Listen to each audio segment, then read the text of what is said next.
We own, Brendan. Hey, everybody. Thank you all for tuning in once more to Blades Against Bandwidth. It's wonderful to have you here. And you might notice we've had a complete upgrade in the Peanut Gallery this week as we have brought along our very, very special guest, Manly Michael Curtis. I am so excited to be here on X-Crawl. Or Wrong night.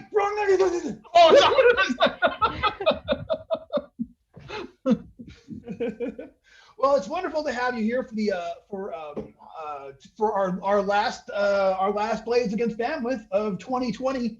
What a year! This is our first year, and we had an amazing time for it. And just wanted to say huge special thanks to everybody who's been watching and tuning in. I haven't pulled up the let me pull up the old Twitter screen here, chat here. But thank you so much for everybody who's tuned in and who's watching and who's hanging out and had us. If you've had us in the background while you were at your job, whatever we were doing, whatever we could do to add to your year, your holiday, everything, we're grateful for. So thank you very much for tuning in, and let's get right to the action. So as you might recall, when we last left off, the crew had found their way down this hidden shaft after they dug out the grave of the person that they knew to be Miss Alice, perhaps the real Miss Alice, we don't know. They dug their way down, found a shaft down to a hidden altar way deep underground. They found their missing items all there upon the altar, and there was a spider there, and they killed it from the doorway with fire, as I recall. And now it is gone, and now the bunch of you are all down there. So you guys came this shaft with a literal 1,000 feet chimney climb down to the bottom there, and here we are down there at the altar. If you recall, Phoebe cast that huge bless that sort of like seemed to like have changed the balance, like basically, taken the evil sheen off of this place. You have unsanctified it towards evil, and now here we are. However, the stress of it has triggered one of Septis's fits, and once again, Septis finds their personality changing slightly along with their mercurial effects. So. No one get hurt for a while because that bless really took a toll on my disapproval rate. Yeah, how are you? What's your disapproval at now? 11. Yeah, no one get hurt. Yeah. All right. So here we are. We're down here. The only things that were down here at the bottom of the shaft were the altar in the small room and the antechamber there. So I'll give you the description once again of the altar, just so y'all will have it in mind, and the room there, so you guys have an idea of what it looks like. 3 stone stairs lead to a small chamber through the archway. Now you haven't actually gone up those stairs yet. Everything has been done from the base of the stairs at this point. No one's actually gone into this small room. So the ceiling is only 7 feet high, giving this place a claustrophobic feel. In the center of the chamber is an altar. On its top is a single stone, flat but jagged around the edges, standing on 2 piles of stones the size of human skulls. On top of the altar are a number of items, including all of the items that you found from yourselves, that human scalp that you found there, those bowls, and as you'll recall, Phoebe's amazing bless actually canceled the evil, whatever it was, the aura that was around those 4 bowls that were up there. And there was a single orb spider making his way across the altar, but y'all have 86 him. So there is that, and then it's how that goes sometimes. So what are y'all gonna do? So all that stuff was radiating evil until Phoebe's awesome bless spell, right? And so is anything emanating evil still? Not from where you are right now. Other than the bowl of poison, right? Yeah, well, that bowl is still, we haven't still tried that poison yet, but it still seems to be, evil or no, it doesn't have much feeling about whether or not it will kill you, but it still seems pretty bad. But Phoebe, you still have time on that detect evil that you cast, as I recall. Yeah, I don't know if I I mean, it was like turned. Let's say for let's say we have 2 turns left on it at this point, just I to, think that sounds fair. it's about right. At this point, yeah, the altar no longer radiates evil. The low level evil that the entire compound radiated that I described is also kind of like, kind of tamped down. The individual items on the altar no longer radiate evil. Yeah, it seems like and you can breathe easier now. You it just feels like a different, like the atmosphere has changed somehow with Phoebe's amazing expenditure of power. All right, you guys are now free to eat or touch whatever you would like. I know I've been holding you back, so go for it. I definitely want to go in there and look for doors because I don't feel like climbing up 1,000 feet again. Gotcha. I'm a little tired. I see. So. Yeah, it was. I still have that potion of. I still have that potion of levitation that can carry 400 pounds. Yeah, so somebody's not climbing. Yeah. I mean, we're pretty small. Oh yeah, I mean, you could get one at a time. So, all right. So you approach and enter into the room. We do a search around the exterior for that. I'm not going to bother with making anyone make any rolls. You guys check around the exterior of this. Just checking the walls. Again, the ceiling is very low in here. It's only about 7 feet. It's very claustrophobic. But you make your way around the exterior of this, and you do not find any secret doors or passageways. So no exit. You do not see an exit here. No. What about that hole that the Harlequin came from? Did that close up?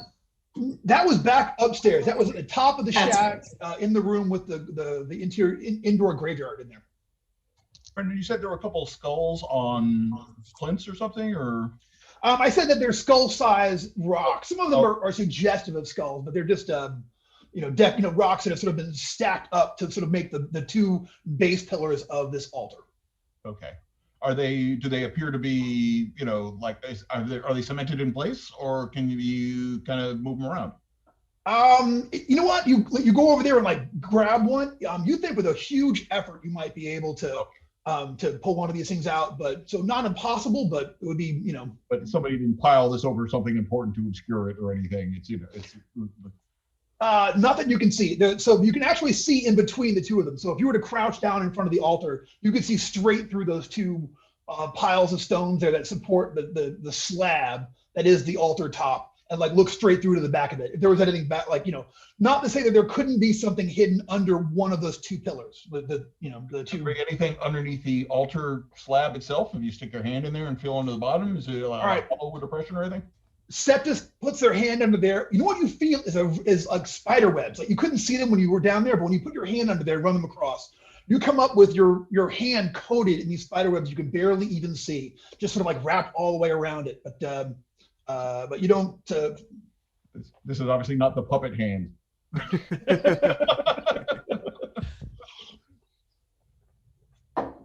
Are there any more spiders down there that want to have a discussion with us? No, just the one, and he got so that went quick. So I won't blame Septus because he wasn't himself when he did that. And that is the natural reaction to spiders: is burn it all down and start over. Correct. So that's a lot of people's opening gambit when they encounter spiders. However, I say let them live in your house and eat bugs, but that's just me. And those 3 bowls with whatever liquids are in there are still on the top of the altar, right? Yeah, they are no longer radiating evil as they were. That one is still has that very toxic smell to it. Can I try to do a handle poison? I don't know if I did this or not last week, but just to kind of see if I have an idea of maybe what that is. If I've ever... Yes, I want you to go ahead and take a give me a check on that. Give me your handle poison. I got a check. 10. You have no idea, other than the fact that it's even smelling it is making your eyes kind of water. It's whatever toxic compounds are in this. Come on, you. Whatever toxic compounds are in that are nothing that you can readily identify. All right. I think we have to go back up, as much as none of us want to do it. Do you think we're done down here? Do you think that there's anything left to do? Did we identify the jagged slab and identify the scalp? Well, all of our stuff was on that altar with the scalp, and I think that scalp has something to do with Miss Alice. Right. Yeah. There was a thing about, I mean, I feel like giving the coin to Miss Alice is still some sort of end game for us. And Well, it'd be easy to ask because you were carrying around Miss Alice's head. Well, and yeah, Septus has got it as like, you know, puppet style there. So What if we just pop the coin in her mouth? do you do that? Yeah, I That's think such that a loaded question. I'm asking you ask about the coin. He's got the head coins right there. Are we Just going to do do it. that? Then what's the harm? Yes. What's the harm at this You point? thought of it. Yeah. It's a Oh good idea. no, you said the thing. Okay, yeah, I take the coin from Septus and I put it in Miss Alice's mouth. All right. Well, let me. Well, you don't see any change. It goes in there. I mean, you know, I will say this though. Now that you're up, you know, well, Miss Alice still has her mask on and her curls or the skin mask that she was wearing. So, you don't see any effect from putting the coin into her decapitated head. can I put the little scalp on like a wig? On On top? top of her Yeah. current wig. Yeah. It's just like you expect. It does you know, I'll it acts exactly like a scalp put upon a wig made of human hair should act, which is just Wait, maybe remove the wig and put the scalp on?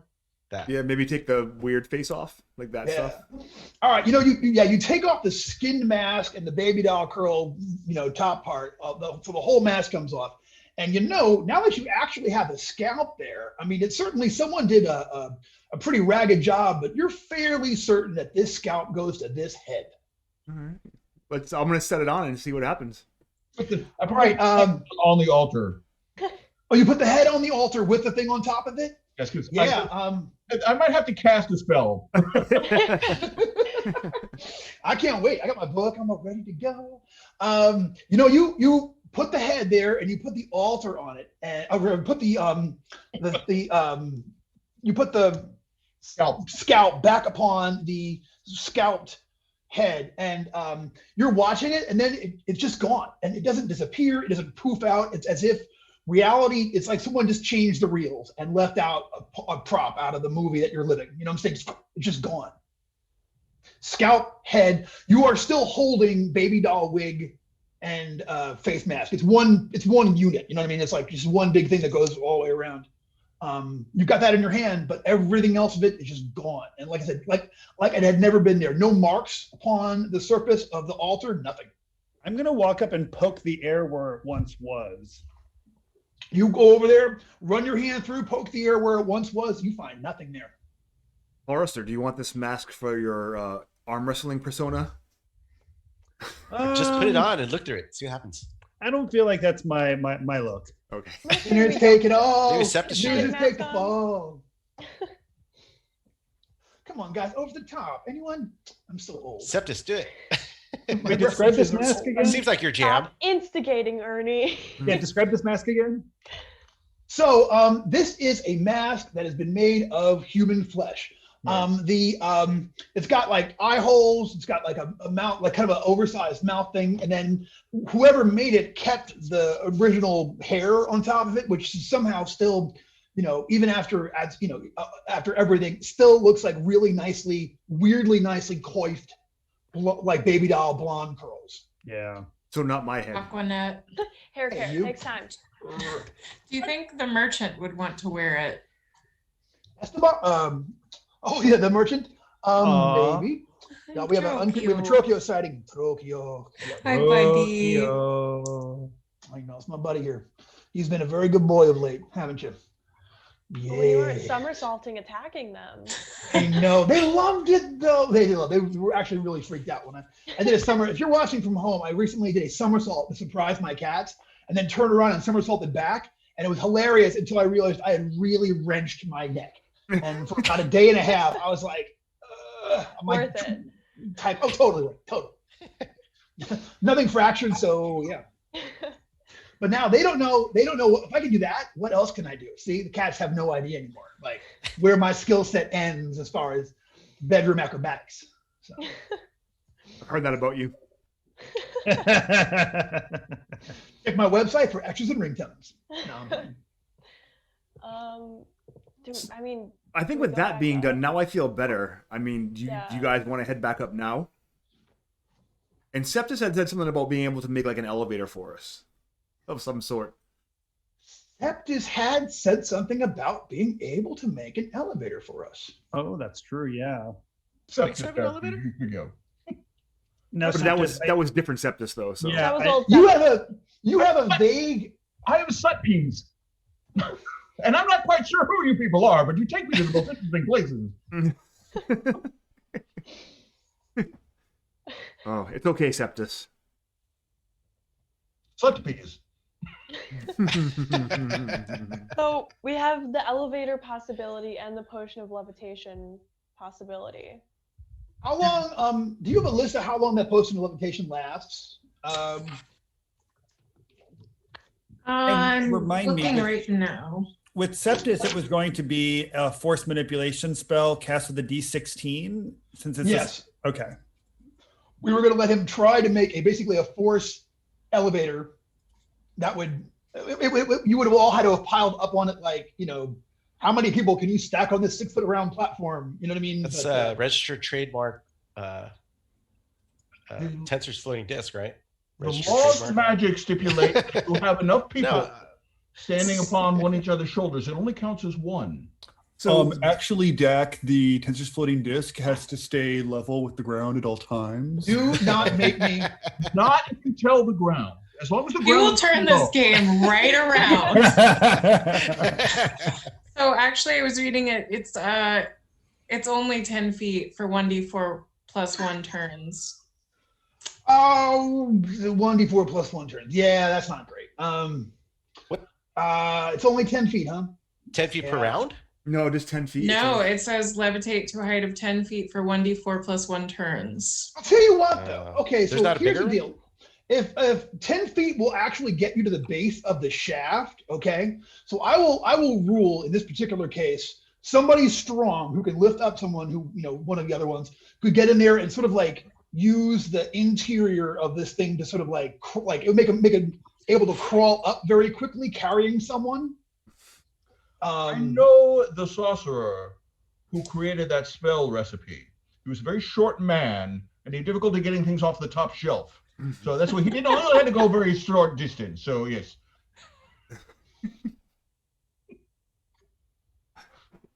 All right, guys, are we climbing or are we? So I'll climb since I can climb, and then Okay. whoever isn't good at climbing and somebody else should use the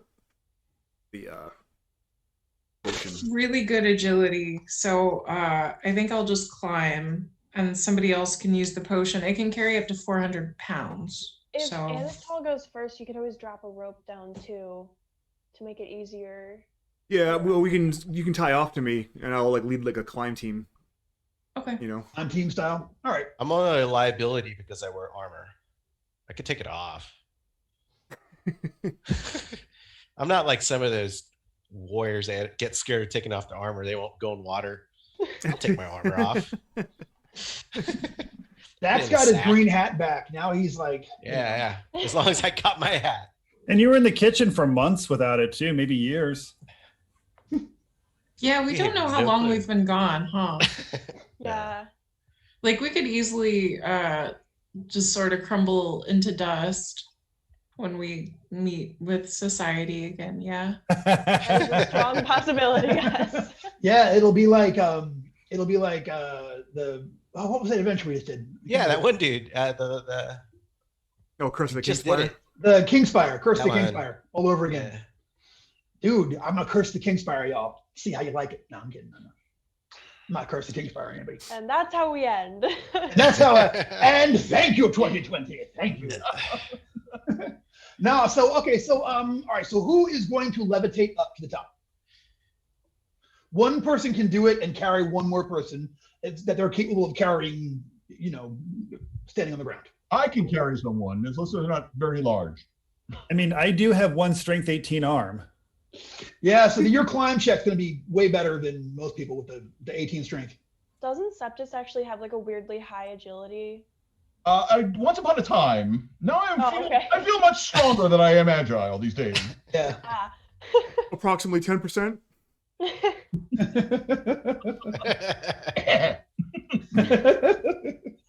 Yes, me do. All right, so who's gonna go up and carry someone? And do you want to go before me climbing? My mod's only +1, so I don't mind working, unless I wear armor. But I'll take off my armor. So I mean, you can keep your armor on and you take the potion and you and somebody else. Okay. Yeah. Since I'm unfamiliar with this shaft, please just direct me to what is best for me. So. And then aside from Ernie and whoever else Ernie's taking with the potion, I'll start tying us up for the rope team. All right. So with you leading the rope team, all right. So Ernie's going to take the potion. Ernie is carrying Septus. Is that right? Sure. All right. So the two of y'all, are you going up before the climb team or after the climb team? If there's being a rope deployed, shouldn't we bring a rope with us? The issue is the shaft is 1,000 foot, and they had to like, shimmy their way down. Rope? What kind of a veteran party are you people? We cut it from the top, like Baron Munchausen style. Do we have a rope work spell? Maybe you can make a, I'll come up with a number you got to hit for 1,000 foot rope work if someone's got it. Dak, why don't you lift me up to the shaft so that way I can start climbing and bringing up the rope team? Okay. You know what I mean? Because it's gonna be hard to get to the shaft from where we are on the ground. Mm-hmm. Yeah. And then you and whoever else.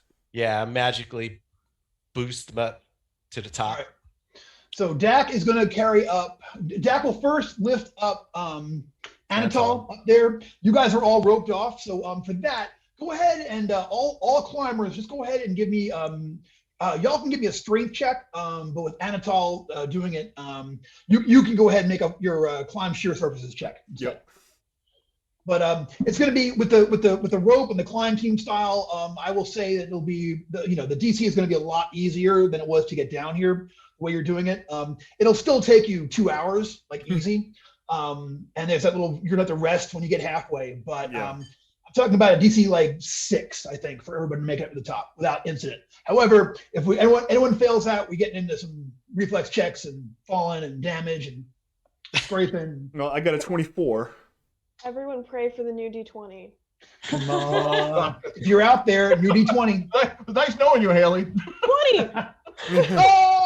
Oh, you saw it here first, kids. I like this one. This is a good one. That's it. That's all you get out of that die for the rest of its life. For the camera. Don't curse her dice. Yeah, I was gonna say, enjoy. Hearing the little one. It's the first Christmas of many. Dice. Oh, yeah. Christmas dice. Yeah. That's awesome. I gave out a few. First time new dice have gone well for me. Yeah, usually you have to break them in, right? Mm-hmm. I think you found your set, baby. Yeah. Haley. Put them underneath your pillow and smudge them with thyme and rosemary and talk to them. Well, if skeleton set is very fitting for me. Well, lovely. So everyone made that climb check. All right, so you guys make it all the way up there to the top of the shaft. It takes a couple of hours for you guys had floated up there. You got up there relatively easily. In fact, you're up there for so much longer that I'm going to roll for a wandering encounter while you're up there by yourselves for the hour and 50 minutes quicker than everybody else gets there. Good thing I'm wearing my armor. I know, right? And you have one of the wizards, but it actually works out pretty good. When you get up there, it still looks like it did. So you find yourselves at the top of this thing, and you have vague memories of this septus. You're in a graveyard, like an interior graveyard in the sub-cellar of this place that you guys found.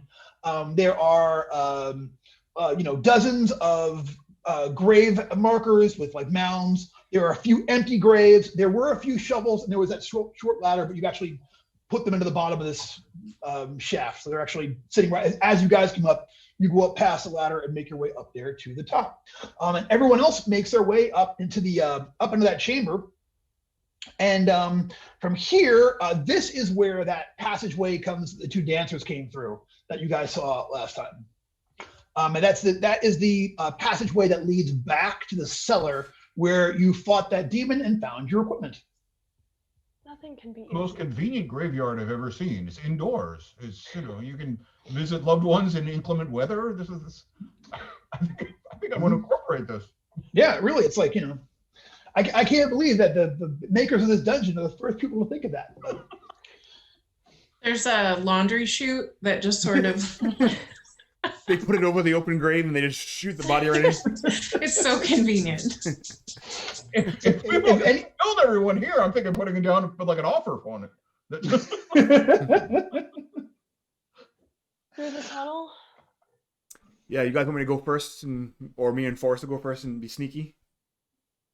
Has anything changed in the graveyard? Other than the candles that were lit have burnt down, some of them have burnt down to absolutely nothing, and no one has replaced them. So a few of the there were dozens of candles down here before, and now there are a dozen of tiny little nubs. Okay. And mostly either burnt out or just sort of wax blobs dripping off of stone grave markers, and then some wooden grave markers as well. And we've pretty much searched this whole area. Yeah, There's we no checked for links that we've missed. Okay. We checked for secret. It's one big room. We checked for secret doors. This is where you fought those undead faces. It's that same spot there. But you also, however, you can still see the words that they had been covering up when they disappeared. You can still read the legend that is written there, which says, "Even if you leave the web, you never escape the web." Well, let's see if our actions down below help with that. Yeah, there are just a bunch of naysayers. Just a bunch of naysayers.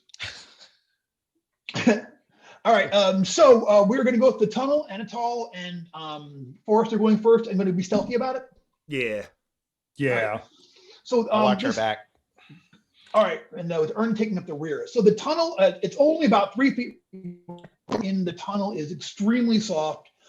So you're moving very, very slowly through there. It's almost like you have to dig your way, up there. It's at a slight incline, so it takes even longer than it did for you guys to actually get here the first time.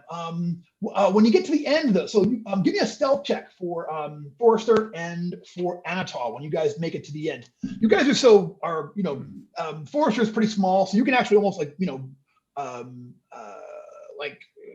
you could almost stand in here. It's a lot easier for you to move around than I'll go behind him for that reason. I don't want to slow him down. I got a 24. So, all right, and I got a dirty 20. Give me a dirty 20. Perfect. All right, cool. So, one thing, when you guys get there to the edge, okay, just for a second, you hear something in the room, in the cellar. Like you hear someone speaks a few words of common, too far off for you to know what they're saying, and they're clearly trying to be quiet, but you heard them doing something. We'll have that guy with us. Oh, the old man. The merchant. No, Mr. Templeton. You told Mr. Templeton to go and he is hiding. He was hiding, and then he got freaked out during the last battle and ran. The last thing you saw of him was him running out of the, as I recall, the room during that melee. No, we haven't seen him since. I would like to sneak closer so I can hear more. Wait, somebody just said something briefly, or like this is something that is being said and I can come closer and listen? You heard someone say something briefly, like. Oh. But you can creep up to the edge there if you want. If you're feeling. That's what I'm. All right, give me a hella stealth check, and we'll see how creepy you can get it there to the edge. 14. 14 total. Yeah. All right, 14 total. So you get there to the very end. Anatol is right behind you, and then the next people in line are all sort of like they're piled out. When you get there to the edge, like something hears you and like looks down, and you see like two faces come around the side of the shaft at the same time. One from the left and one from the right, and you recognize them. They are two of the people that you rescued from the Emerald Enchanter's palace. The people who you they were they were all turned to that green jade thing, and you guys found ways to free them from that. 2 of them are over there. They look at you for a moment with just these cold eyes, and then the 2 of them take knives out, and they are getting ready to try to stab you. So you're at the front of the shaft. Everyone is there behind you. Let's go ahead and get an initiative in. That's not the thank you I was expecting. Yeah. They're going to get an 18. Ungrateful SOBs. I know. You know what? A pen. I need a pen. I'll be right back, guys. Tim, be entertaining for a minute. Sure. Michael, tell us a little about yourself. I heard that you were once a premier Vampire the Masquerade LARPer. Back in the day, yes. That was 20 years ago. So I didn't. No, actually, actually, I'm better known these days as Brendan's co-host on the fantastic Keep Crawling with Mike and Brendan. Some of you may know that at home. And if you're not doing anything New Year's Eve, there might be a little something special in the works with my co-host and I. So stay tuned. After you get done watching this wonderful thing. Yeah. Well, Michael, just so you know, I don't know if Brendan told you, and we've been sneaking it little hints on social media, but our next season of Blades of Bandwidth is going to be something that you worked very hard on. We will be playing a Lankmar season. Oh, that's fantastic! I'm somewhat familiar with that setting. You might have heard of it. I may have heard of it. I not only did I hear it, I worked with a very incredible and very talented crew. So I just want to reiterate that, because a lot of times people are saying, Mike, you did a great job with Lankmar, and I say I did a 45% great job on Lankmar. So the other 60, no, the other, what is it? I can't even do basic math anymore. See, that's how you can tell I'm a professional game designer. I cannot do math. But I look forward to hearing about that. So, especially in this day and age where fleeting luck is much more difficult to throw around when you're, have to do it on Zoom all the time. So, but cool. If you need any assistance, you can ask Brendan. No, I appreciate this. This is the last chance to be the golden child before Dying Earth comes out, and then I'm yesterday's news. So I'm just. Well, until we get that, Never. Hopefully until we get that, maybe get a Moorcock license. Who knows? Yeah. Maybe we should ask him while he's still alive. Yeah. I think he would be down for that. Carmen, give him a call. Would you just check in with him and see what he says? Yeah, totally. That would be awesome. I mean, I have his number. I was going to say, Jeff not only knows him, but has a higher charm ability. I feel like he could pull it off a lot better. I will say, though, I'm not exaggerating when I say it took a year to get him on the show, though. Like, it was a year. But now you've warmed him up. He's either going to be incredibly down with the idea or just sick of people asking him and doing poor jobs with it. Because, I mean, there's been how many times? But I mean, I think so Goodman has a precedent now, like, hey, we can take something like Lankmar and like your early blogs about going to the Fritz Leiber museum and like all of the original documents, like that was just brilliant and inspiring. So like taking something like that and being, look, we can do this and we've done this well. So I think we could do well with all of the, we actually care about this stuff. We're not just trying to make cash on it. Yeah. Exactly. Yeah. Say whatever you want else you will about Joseph Goodman and Goodman Games. Joseph truly reveres the material. He loves all of that, and he wants to. That's why so much of our stuff is retro stuff, because he wants to preserve it forever and put these incredible new great additions. So there you go. Yep. All right. So hey, I got a room full of guys here with knives. So you ain't going home. Shoot, Let's give you some initiative, kids. I Septis, how'd you do for initiative there today, sir? Mike? Oh, I'm sorry. I thought you said sketch. I thought you were talking to Haley. All right. No, I have a grade 8. Grade eight. Turn it sideways, it's infinity. So I keep going on. Go all night. Let's going around the room. Tim, how'd you do for Anatol? 19. 19. Look at you going first so far. I rolled good too. Okay. Ernie, how'd you do? Got 11, yo. 11 for Ernie Joe. Okay, Carmen, how about Wiggs? 18. 18. So you have tied with the creatures, and as I always say, ties always go to the players. Thank you. Absolutely. That's a great rule, except when the players tie, because I'm just tired of that. So when they tie with each other? Yeah. Who has the best agility, if anybody's ever played with me before? Yeah.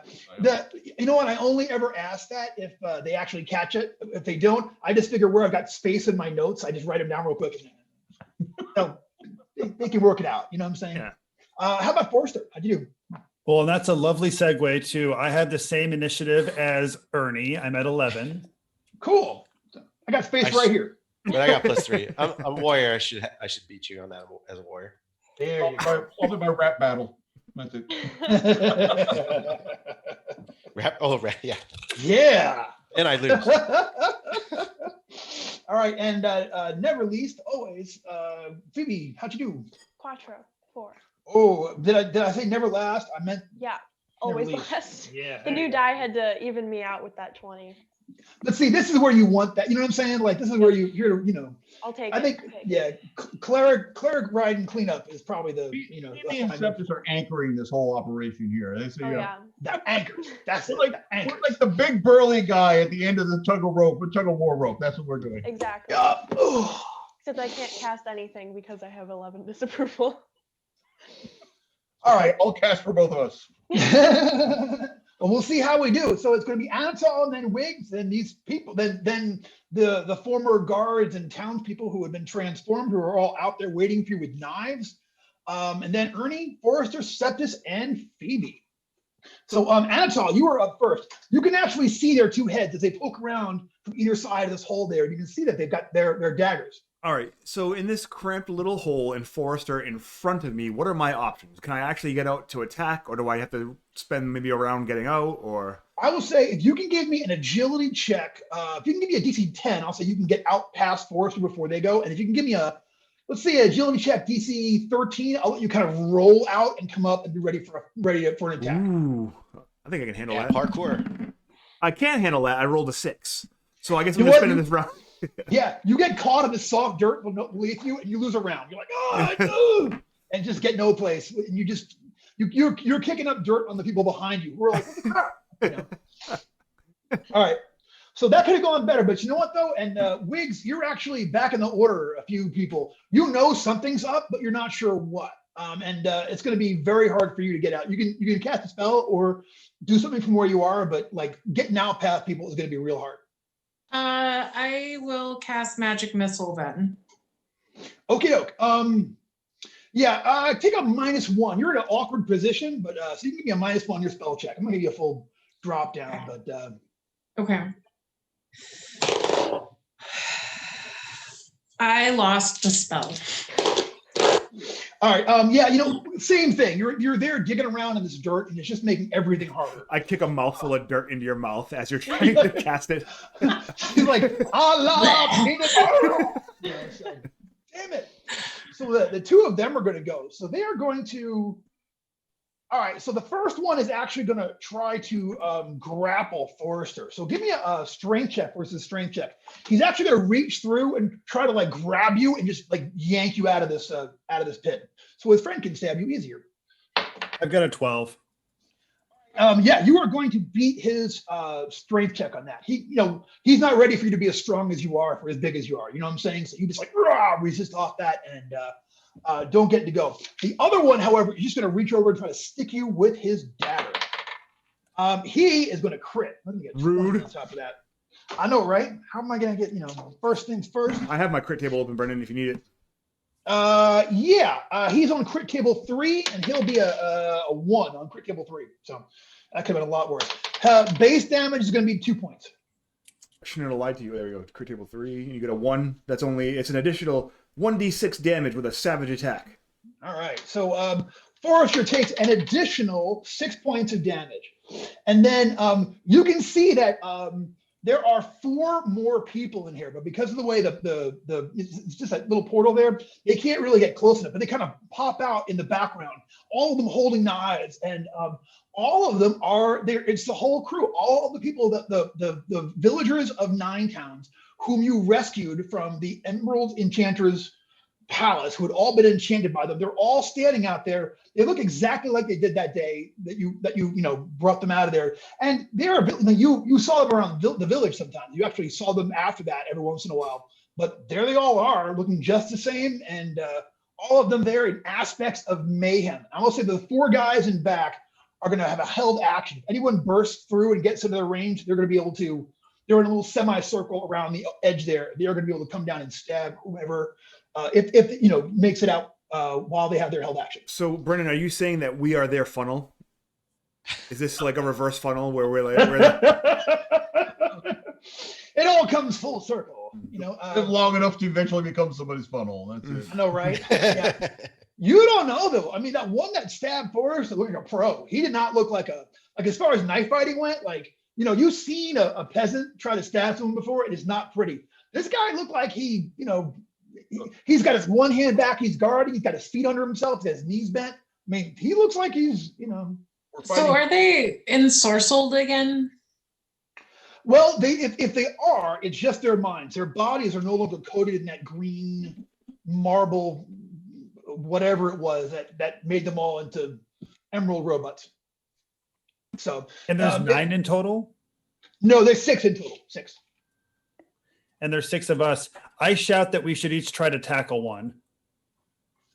Forrester, how much luck do you have? Right now, oh yeah. I'm at 12 right now. But Forrester really doesn't want to kill people he's already rescued. I have it under command. If Me! I get word of command up to a 24, I can tell 6 targets to do something. Oh, amazing. Okay, I would love to help you with that. All right. It'd be risky, but it's not my turn yet. So yeah, well, let's see. We're a few things down. So Ernie, you're in the very back. So unless you have something to do, you know what I'm saying, all the way to the back there. Can I see anybody through all these people up the hole? Let me I can hear. look at my map here. I can hear the commotion. I'm guessing. Yeah, Is my rune blade itching to always bleed? 24/7, 365. It's trying to kill people on Thanksgiving and Mother's Day. You know what I'm saying? So, so I will say that you can see that there's a kerfuffle, but you can't make out any figures or what's going on up there. Yeah, I'm not gonna go force my way. I mean, I would love to be the guy busting through there to get those held attacks. Yeah. Well, what would it take for me to shove my way through there? Oh my God, you'd have to literally crawl your way over. Okay, never mind. Yeah, it would be like 4 rounds of crushing over people. First BB, then Wiggs. You know what I'm saying? It'd be like a steamroller event. But yeah. So okay, I just go up there and you see me in I'm just like I'm itching. But yeah, you're still to the back, but you cannot. But that's it's all good though, because that was Ernie. It is Forrester. It is your turn. That guy stabbed you, but did not grapple you, so you're free and ready to brawl. All right, I'm gonna reach into my container of rotten eggs, and I'm gonna smash 1 egg in one guy's face and 1 in the other guy's face. Okay, that's what I'm gonna try to do. You got it. So go ahead and give me 2 a D16 attack on the one and a D16 attack on the other.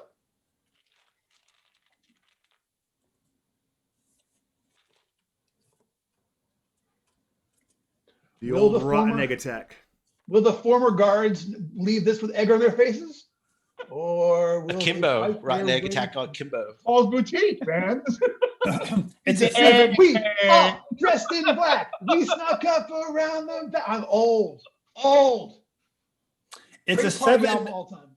It's a 7 and an 8. Yeah, you're looking at a 13 to hit you guys. Yeah. Gang, should I also crawl out of this tunnel? I mean, A, they can swarm around me, but then B, the rest of y'all can do stuff. I think we have to start getting out, or they're just going to kill us one by one. Okay, I'm going to crawl out as well. All right, you also crawl out and get in there. Now that you're out there, the held action back team are all going to try to stab you with their stealing knives. I know, right? That's an 8, an 11, a 9, and a 13. None of those hit. Yeah, now that you're out there and upright, you're like ting ting ting ting, and just fighting them off. I guess with 2 eggs, because that's what you got. You're just defending it. And it's amazing. Stab these guys to death. First rescue's free. You don't get to stab Forrester and live. All right, it is Septus. How far away are these knuckleheads? From you, we'll say you are like in the middle. They're about 15 feet away from them. About 15 feet, 1-5? Yeah, 1-5. Yeah, you're all in this tunnel like well within range of a sleep spell. Then yes, you'll have a -1 for your check. Okay. For that, but also, hey, this is your new incarnation's first time casting it. So please first roll me percentage dice and let's take a look and see what your new mercurial effect is. That's your favorite part, Brendan. Modified by my luck? Yes, modified by your luck, 10%. It's my favorite part, except for every other part, because I love this and I love all y'all. And with my luck, it's going to be 40 to 60. And what are we going to replace it with? 77. At the Lankmore 77. Yep. You know what? If you get a 40 to 60, then we roll the minor table. Okay. So if you have a D50, that'd be great. 77 though, that's a good one, or at least a decent one. Call of the outer dark, strange chimes scream in the air, and foreign stars waver over the wizard. All looking at the caster must make DC 10 will saves or be entranced for 1 die 3 rounds. Attacking entranced characters instantly frees them from their enchantment. That doesn't say just enemies. Although I think the only people who can see me are Ernie and Phoebe. Yeah, right? I think Ernie and Phoebe are the only ones that can actually do it. So go ahead and give me that. You go ahead and cast your spell. If your spell is successful, then we'll need a DC 10 check from them. But also do take a -1 on your spell check because you're saying that you're casting on your elbows. It's awkward as hell. No problem. And that would be that one. No. I'm Great. here to entertain, baby. I am here to entertain. See, that's my favorite part, Wiggs. That's my favorite part. And I just called you Wiggs, Carmen. Do you care for me to roll on my D6 and tell you what sort of funkiness I Would you please? And don't forget to add your wacky luck check. Unfortunately, my luck is nothing. So it's just going to be a misfire. Misfire. So please roll me a D4. Misfire sleep spell? Oh no. Oh, Yeah, she this needs could to be sleep in the sun. I got things to do, people. I'm sorry. I could only be online for an hour, so I had to take out the entire party with the sleep spell. So, We're gonna end this campaign. We might be playing Lakebar next week. So it was Mike's. All right. Well, I don't know. Maybe this could be good. Caster jolts all creatures within 50 feet to total alertness, canceling all sleep, magical or otherwise, as well as all dazes, hallucinations, and other distractions. Oh. Okay, so here's what happens. Maybe I just shocked them out of their evilness.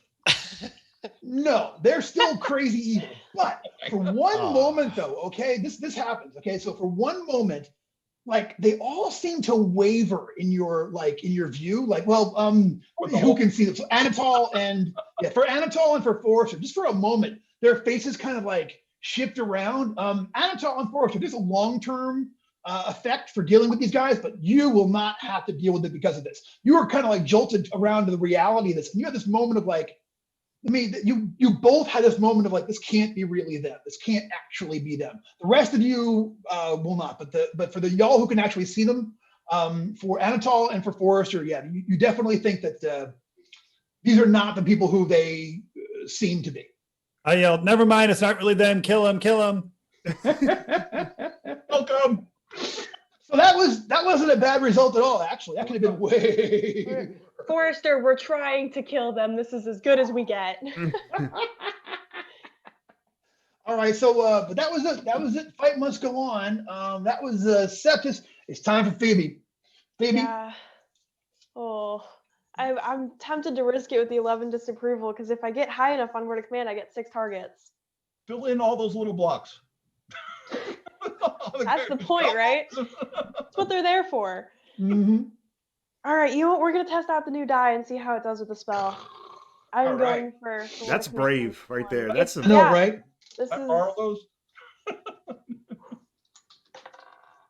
Ooh, all right, I made it. So that is a 18 total. I could burn 6 luck to get it up to the 24. Forrester, if you want to help me, I could burn less, but. Yeah, sorry. How much luck do you need? I need 6. I can burn some, so you don't have to burn. What is your luck currently at? 8. 8? No, I got it all. Thank you. Yeah. All right. End or roll. Well done. Okay, so word of command. What is the command you are going to give to the 6 of them? Freeze. All right, no problem. So they can't make that saving throw. 24. Huh? Let me double check here. Make sure I know what I'm talking about. I think a nat 20 no matter what does it, right? Yeah, not 20. Yeah. I'm just making sure. See if I can do it.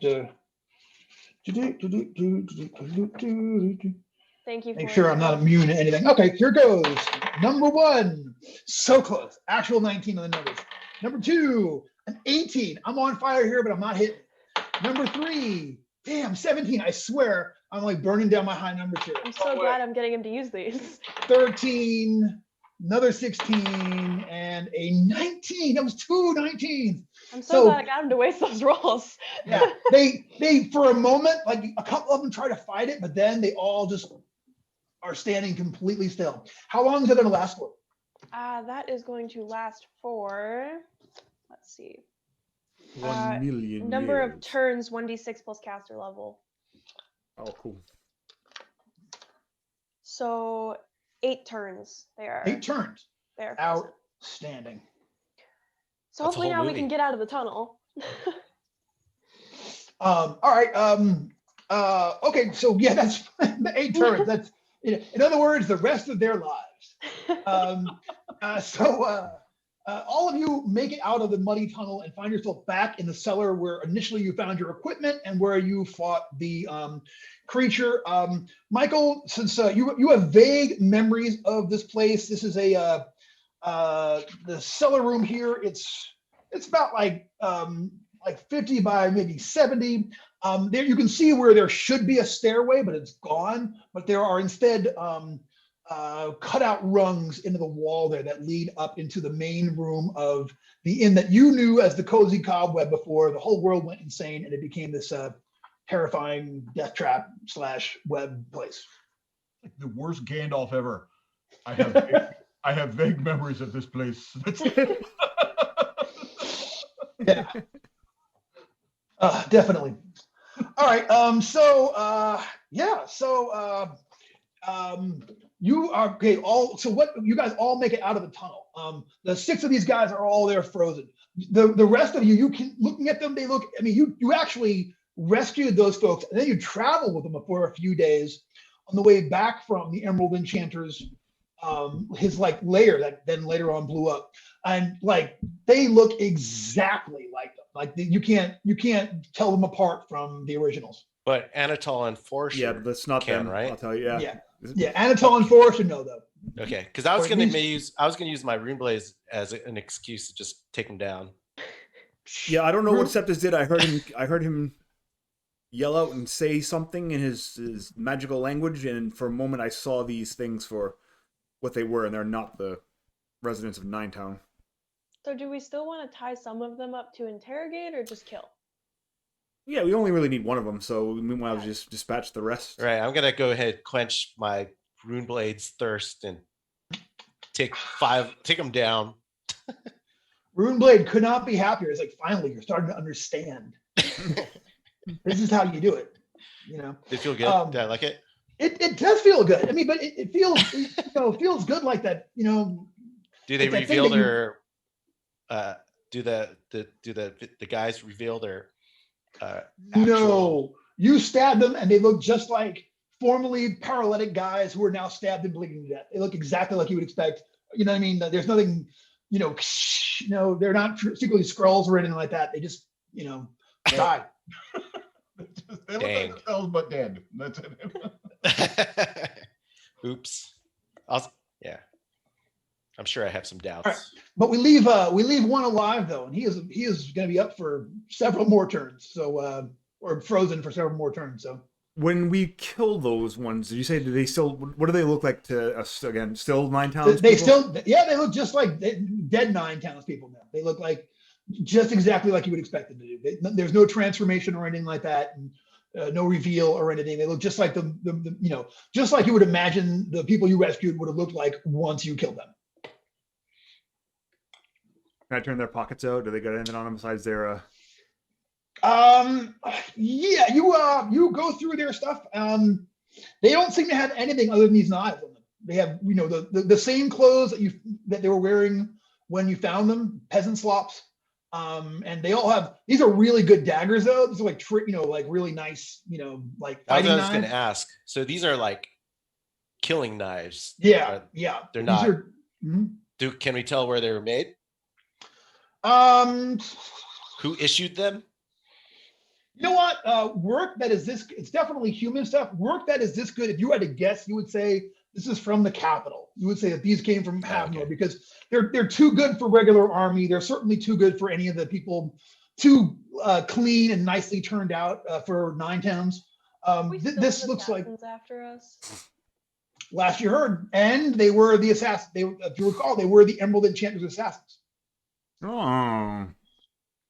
I mean, I'm assuming we have to wait until they unfreeze in order to ask them any questions. I mean, is it safe to be hanging around here for an hour and 20 minutes waiting for this, chucklehead to, be able to talk again? I don't think I can dispel it either. What I do for this is you're not an arcane spellcaster, so no, yeah. I let arcane spellcasters dispel their things with a check equal to or better than what they got. Which would have been hard for you to do with the luck and everything and such. But for something like this is, it is God's, Shul's will that they should be frozen for as long as they're frozen for. And all right, so I do think we just want to kill him and move on? I think we're calling assassin on this and kill him and move on? Or do we leave him alive to tell the tale? Don't Or mess with us. can we, I don't know if you guys have done this in my absence, have we done anything to figure out what they really are? We think they're the assassins that the Emerald Enchanter were sending based on the daggers they have possibly being from the capital. Well, then I think we should cut their throats. Yeah. I'm going to take one. I'll take one of the daggers. We did Bren. 5 of them. All right. Yeah, you have a high quality dagger. There are a total of 6 of them. I remember we found on one of the dead bodies when we were still back in the Web of Torment, the hair bracelets from Nine Towns that Yeah. any of them have anything that would be Nine Towns specific? You know what? Well, okay. You can see the makes of their shoes. They exactly look like the cobbler's stuff from Orr, the peasant shoes that he makes. But they were wearing these same shoes when you met them. Okay, this is the same footgear they were wearing back then. You're sure of it. You rescued them and then you traveled with them several days to get back to the Nine Towns area. And all of their equipment and gear looks just like what they had on at the time when you rescued them and they were undone from that weird enchantment that made them all green and stony. But they did seem off. They didn't recognize us necessarily. It happened really quick. They didn't even last 10 seconds. So, you can't be sure of that. Okay. I think these are just assassins that we kill and move on to look at the image of people we know. Brendan, I'm gonna climb up the handholds and just kind of scout ahead a little bit. Not all the way up, but I want to make sure that no one's out in the common room of the inn. All right. And so you climb out and poke your head out through the common room, and you don't see anybody in there. You do not see the body of Miss Alice. Miss Alice either of. It looks all clear up here. Does it still look bloody and horrifying in there? Oh yeah. Yeah, nothing's changed so far as what I can see. No. Yeah, this looks like when you so set this, you remember when you first got here, when you first arrived, in your mind, this was this fabulously cozy little cute inn where you guys, quit the adventuring lives and took day jobs on because it was such a hip little spot. And then you were disillusioned during remember something happening and then all of a sudden finding out that it's actually this house of horrors. But it has an indoor cemetery, so it has that going for it. So it's not all bad. I'm not saying it's, So I'll just stay in Gardenburg while these guys climb up. I'll just be. Yeah. Everyone makes their way up. You guys are all now back in the common room.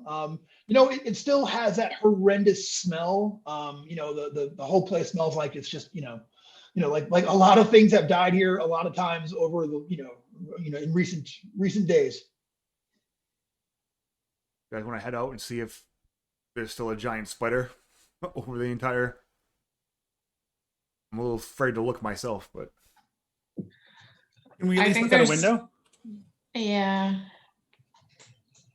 Yeah, do Have we still see inspected this the? whole inn? What now?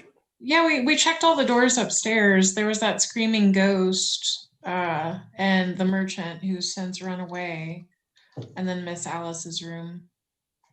And we And didn't our find anything in rooms. Miss Alice's room? When she came back, where did she come from? She just kind of stalked us, didn't she? Yeah, you think that she was probably hiding in the cellar itself, because you guys were all sitting there around Mr. Templeton when it suddenly popped up out, like you touched him with the coin. He screamed, but he screamed because he saw Miss Alice there behind you. Yep. And then that is when he skedaddled. I mean, we could burn the inn to the ground as we leave. Yeah, at this point, I think that's a good way. Because like Miss Alice has remembered herself in the past. And like we did cut her up into little itty bitty pieces, but And the head disappeared too. So you know. Either disappeared to reconstitute, or we freed her. yeah, I apologize if I missed it, but did we check outside yet? Not yet. not yet. I'll poke my head out. I mean, I was being a coward. I'm a little afraid. I want this to be happy ever after. Same. Gotcha. So Anatole, you go up to the front door or the back door to the kitchen? I'll go to the front door. I don't want to go into another room if I don't have to. Gotcha. You go to the front door, and yeah, when you go out there and you look, and yeah, sure enough, this colossal spider, half its legs on one side of the town, half the legs on the other side of the town, still up there. The webs are still tenting this place, all stretching down from its abdomen. You don't. Well, let me take a look here. Yeah, you don't see any of the locals, those green rubbery things that presumably before you perceived as being the other townspeople. You don't see any of them at this point when you're standing there. We tell which way Templeton went? How are you going to do that? See if there's any mud outside. I don't know. I saw him run out the door. Did I see him go out this door? Or did he go out the kitchen? He ran out this door. He ran straight out the front door. So any obvious new footprints heading out? You can give me a D10 check and add your Oh, intelligence mod. Sure. Ah, yeah, D10. I rolled a natural 1 plus none. You are positive that he must have. You see some boot prints. He must have come out of the porch, turned back around, and come back inside. You're fairly sure he's got to be hiding somewhere in the interior at this point. And But he changed his shoes too. And stole your boots. and he took your boots, Ernie. How? It's like, Yeah. I think he disappeared when he ran out the door, guys. Well, that could be the second thing we've seen disappear today. So. All With right. confidence. I say Do that we- with confidence. Do we just head out and see if we can head down the main road and see if we encounter a web, or if we can just be free of this place? The assassins must have come in from somewhere, though, right? So That's true. I think we just have to try and head out and see what we can do from there. We start pouring some lamp oil and fat and stuff and add some accelerant to this inn. Should we burn it down before we are sure that there's nothing left in here that we need? It's the best way to make sure you go forward in life. Just leave nowhere to retreat to behind you. That's Yeah. No regrets.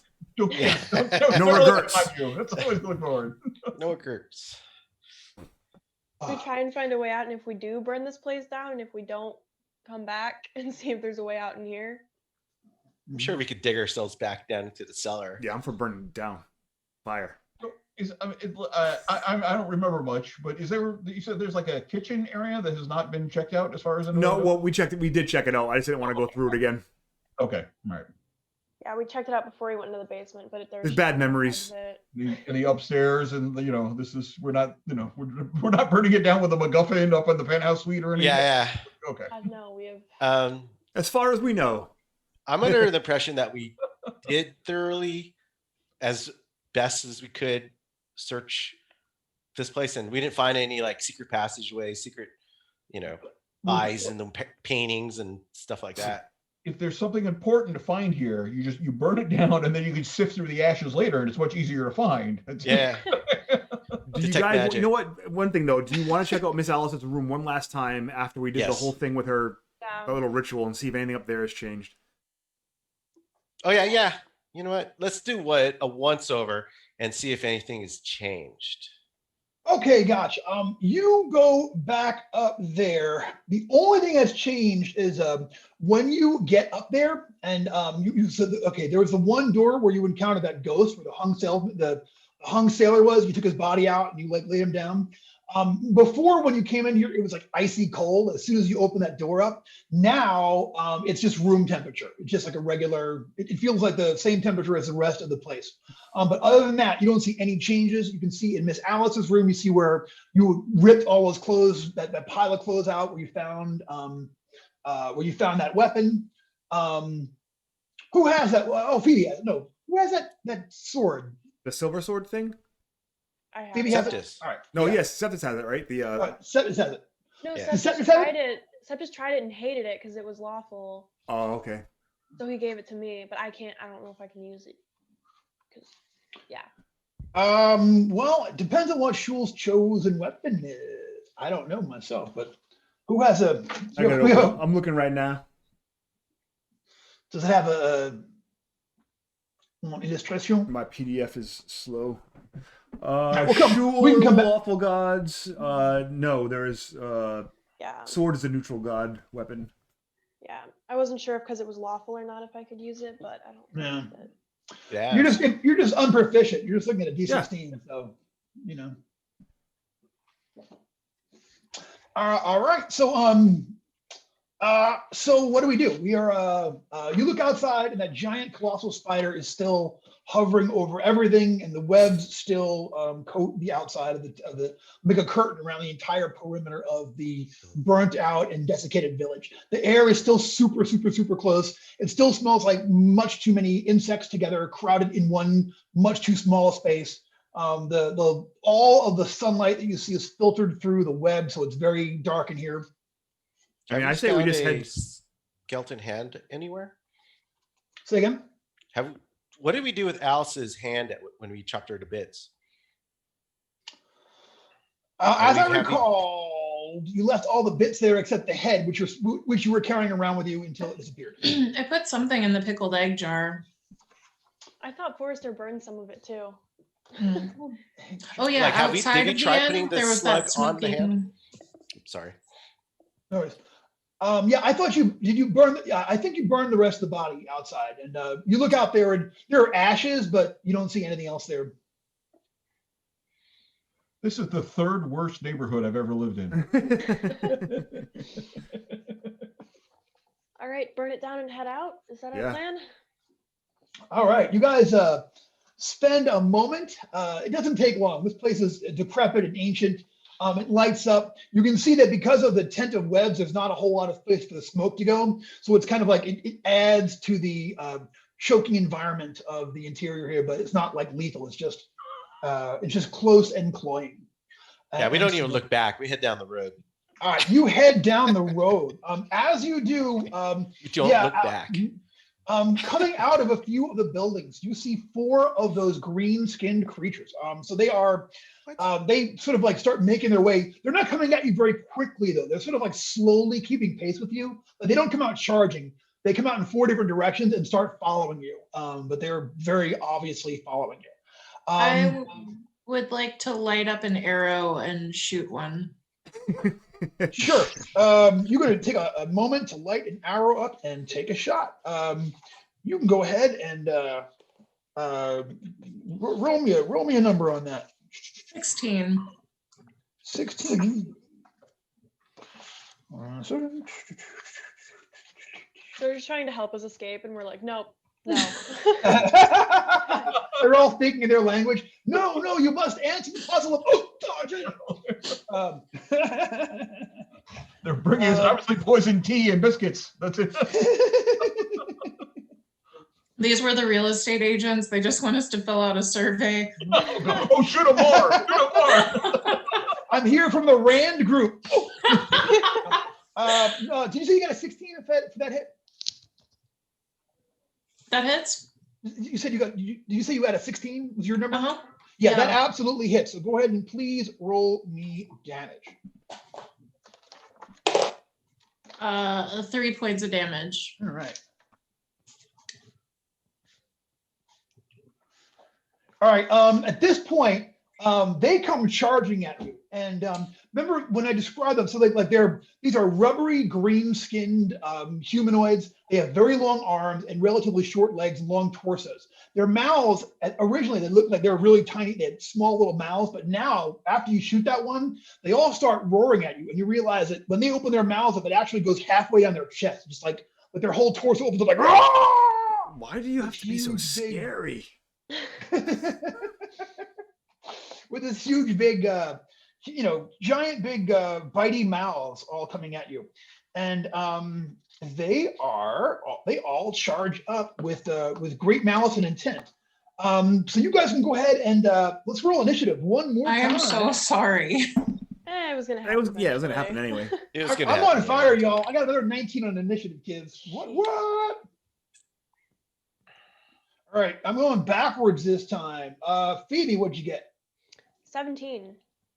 17 for Phoebe. Okay, Forrester. 17. 17 for Forrester. Hey, I got a spot for you. You're right there. Forrester. Ah, yeah. Carmen, what did we get for Wiggs? 21. 21 for Wiggs. Look at you going first. All right, Ernie. Another yo. 11. Oof, 11. Ernie. Okay, Tim, for Anatol, you got 18? 18. Yep. And I'll be right back. Sure. And if he's not back in time, we'll go ahead and hold action. And never least, Septis. I got the same as Wiggs, but minus 20. Oh my gosh. Got a big old one. So Septis is going to be the Wrangler this round. I'm clean up. Bad, clean up. Better that on initiative than on a spell. You know what I'm saying? It's a fine time for it. So it is going to go Wiggs and then them and then Tim. So they are all charging up kind of like from 4 different directions. It will take them their entire round to get here. They do not move especially quickly. They kind of like waddle quickly at you with their smallish kind of legs, but their mouths are open up all the way. These huge, big, like 3-foot gaping mouths that hang halfway on their chests with giant, big, jagged looking teeth. So they are coming at you, but they will not get there this round. So, but you can go first. All right, I will spell burn to get magic missile back. All right. I'll take 2 off agility for that. All right. So you're just burn 1 to get it back, and then +1 for the spell. Yep. Sounds good. All right.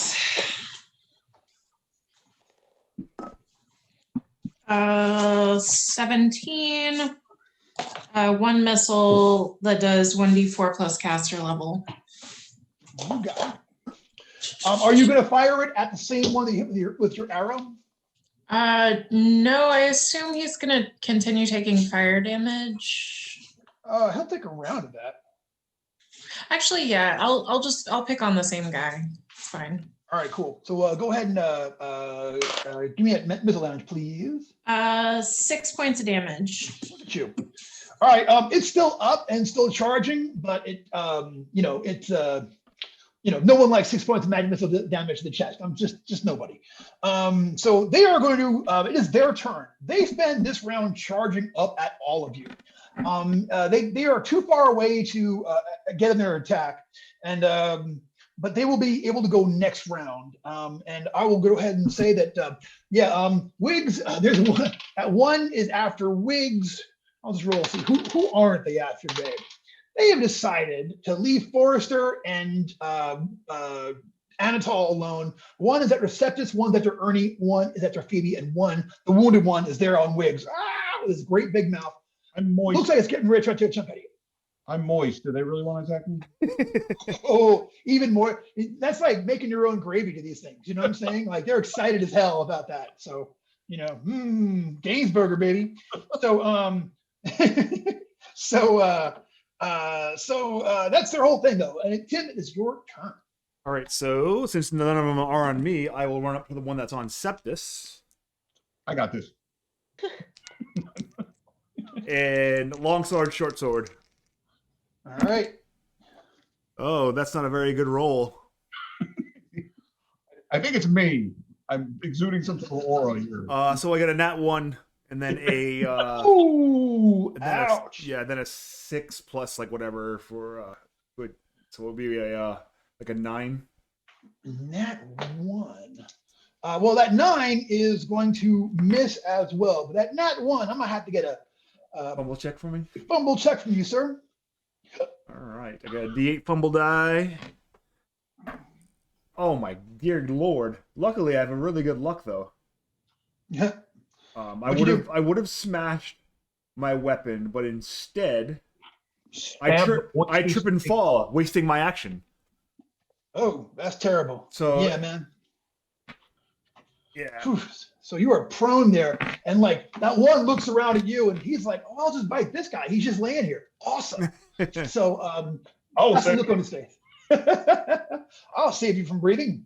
But that's what you know what though? It's Phoebe and then Forrester. So who knows? This whole thing can be done by then. Phoebe, I'm gonna have to go. I'm not risking another spell. I'm going melee on this one. going melee. Yeah. Yeah. I'm gonna see if this guy wants a mace to the face. Let's see. That would be a 1. Do we all forget how to fight? We spent one season working at the inn. Go ahead and give me a fumble check, Stevie Placey. Haley, luckily I had that table open still. Oh, perfect. Let me find my D12. That is a 6/7 with my luck mod currently. All right. Ooh, You drop your weapon, but you must retrieve it or draw a new one on your next action. Okay. Okay. Could be worse. Yeah, it could be worse. Way worse. All right. But hey, it's Forrester. Forrester. All right. Well, I guess it's always a good time to go full murder hobbit. So I'll go ahead and run up to one of these green SOBs and slice them to piece. Oh, dropped one of my dice. Okay. Okay. That is a 19 and a 3. That 19's a hit. Give me some damage, my friend. Okay. The 19 is going to be 13 points of damage. Oh, no, that's not right. 11 points of damage. You hit with a chainsaw? That's awesome. All right, so I rolled an 8 on my D8 and I have a +3. Gotcha. Forrester slashes the mess out of this one, like cut it right across its great big scary mouth. It roars in pain and surprise, but it's still alive and still in this fight. That was an awesome. That was an awesome move there, and it is Septus. Septus, there's one right in front of you. I will save my prone compatriot and my own fate by invoking the phlogiston and casting magic missile. Magic missile. All right, let's go ahead and see how we do for that mercurial effect. 22. A 22. The avenue.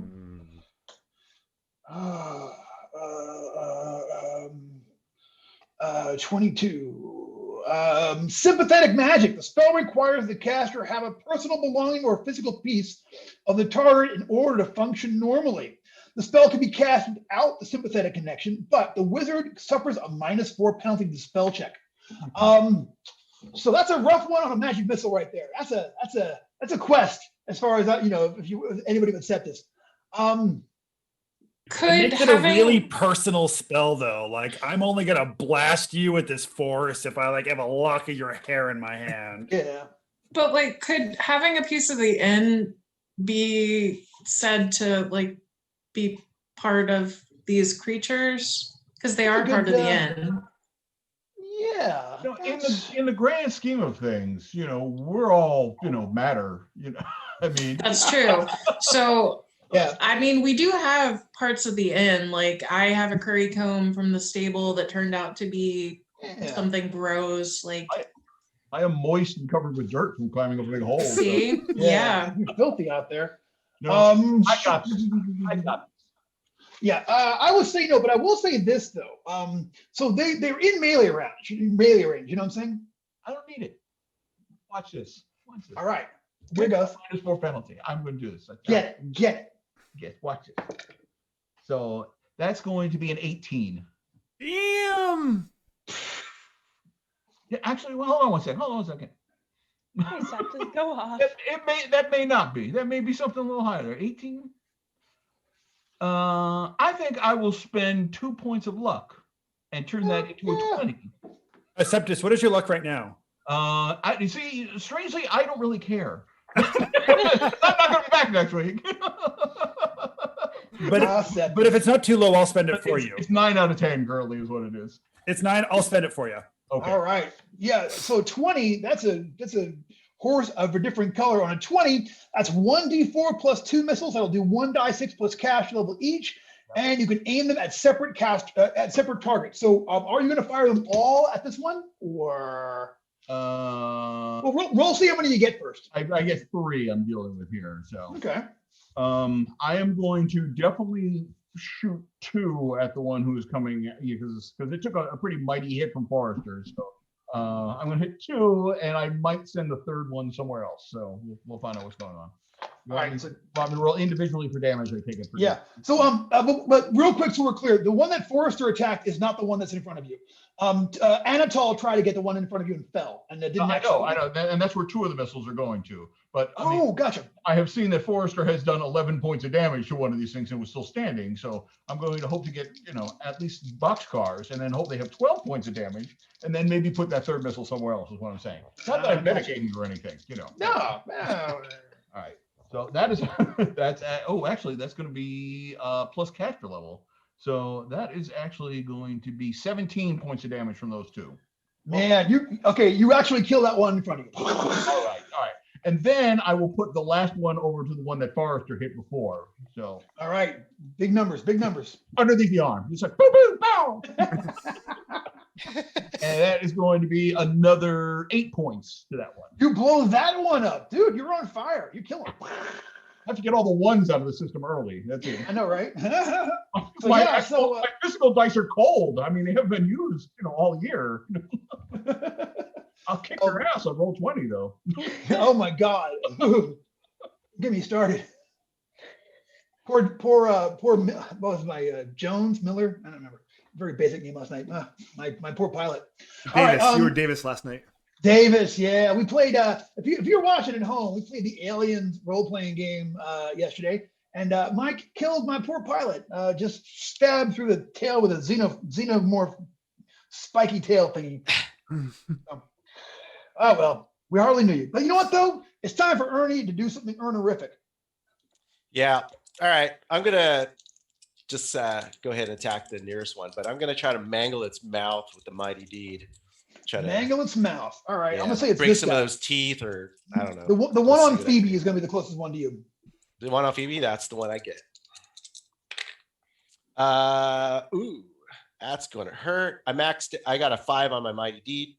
Oof. So you could go ahead and look that up. Like disarm his mouth is basically what I'm trying to do. 23, 28 on the attack. Goodness gracious. And and I didn't quite get the crit, unfortunately, but I did max out everything else. So 19 points of damage. All right, you cut that thing right across its mouth and the back of its head, and it falls over in 2 pieces. One piece this way, one piece that way. That's how you disable the mouth. You know what I'm saying? Yeah, it's hardcore as you like. There's one left. The only one left is the one in front of Wiggs. And Wiggs, it is your turn before it bites you.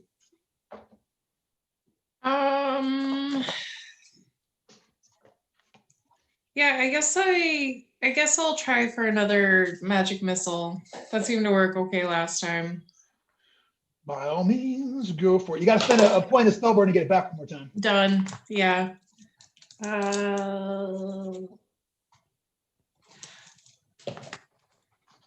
That's another 17, so same as last time, 1d4 plus caster level. Okay, do it up. 4 points of damage. Okay, it is injured, but it is still up and kicking. It is going to now try to bite you. It comes at you with its great big giant crazy mouth. And it is going to roll some garbage. But I might get you anyway with a 12. Nope. All right, tries to bite you and is going to fail on doing that. At which point, It is Tim. It is Anatole. You were on the ground, actually behind. Oh, I should have attacked you. Dang it! I forgot you were laying on the ground. You know, Wiggs and the magic missiles. I was just mad at that. So, so it did not bite you there, laying on the ground. So you are there prone next to it, the last one standing. Do I, instead of having to use my action to get up, can I just drop my sword and throw a dagger at it? Yeah, D16. Swing off the ground. I do it. I get a +5 for throwing daggers. Get him. It's a 17 to hit. That is going to hit. Give me damage. I'm probably going to spend luck on this. This one is taking a little bit of damage, right, so far? It's been hit with 2 magic missiles. All right, so we're starting off with 4 points of damage. And a flaming arrow. And the flaming arrow, yes. And it dies. It dies? So, yeah, Get it, Tim. it was on its last. So yeah, you throw that your dagger from the ground there. It sticks it. It roars horribly one final time and then falls over inert. That was like a Three Stooges battle, and we still managed to win it. Yeah. I know. What are you gonna do? They should have planned better, but who knows though? Maybe who knows? I will retrieve my dagger. You retrieve your dagger. I'm gonna pick my mace up off the ground and pretend like I'm. Is any of this that. stuff useful for you there, Septus? Any of this viscera? I do not remember. Have we encountered these things before? I think Oh, we've okay. seen Oh, one. okay. Yeah. Yeah. I will take a finger of one of them just in case we run into one of these things later. And Gotcha. then I will have an adjunct physical representation of it. So Wow, Wiggs is rubbing off on you. The fingers. All right. I'm gonna give me 1 minute. If y'all can just be, I'm gonna bio real quick. If y'all can just. right. Talk Oh, about yes. that. There you go. Be entertaining. Hello, my baby. Hello, my honey. Hello, my ragtime gal. Oh, how should we replace Mercurial Magic for the Lankmar campaign? What do you Well, they've got suggest? there's a whole thing in there. It's spell stipulations. Yeah, the spell stipulations. Okay, cool. We'll do that. So- I'm glad we could reach that. I decision. love spell stipulations. Thank Yeah, you. so we're right now we're thinking about what characters we're going to play. Jeff made up a really awesome wizard, right? Where you were Yeah. Eastern Lands wizard that you made Yeah. up. Yeah, Ka'a. I'm Ka'a from the Eastern Lands. I did a random roll up, and I also rolled up a wizard. Like I even rolled what class it would be. I'm not sure if I'm going to end up playing this character, but I ended up getting a totally random wizard from the land of 8 cities, and I wanted to be from Ul'Harasp because I like saying Ul'Harasp. Rusp is Yeah. the greatest fantasy name city in the history Yes. of everything. I really like the idea someone put forth of us all playing wizards. when Tim was like, I also rolled up a wizard, I was like, well, let's all play wizards. That wouldn't be too weird in Lankmar?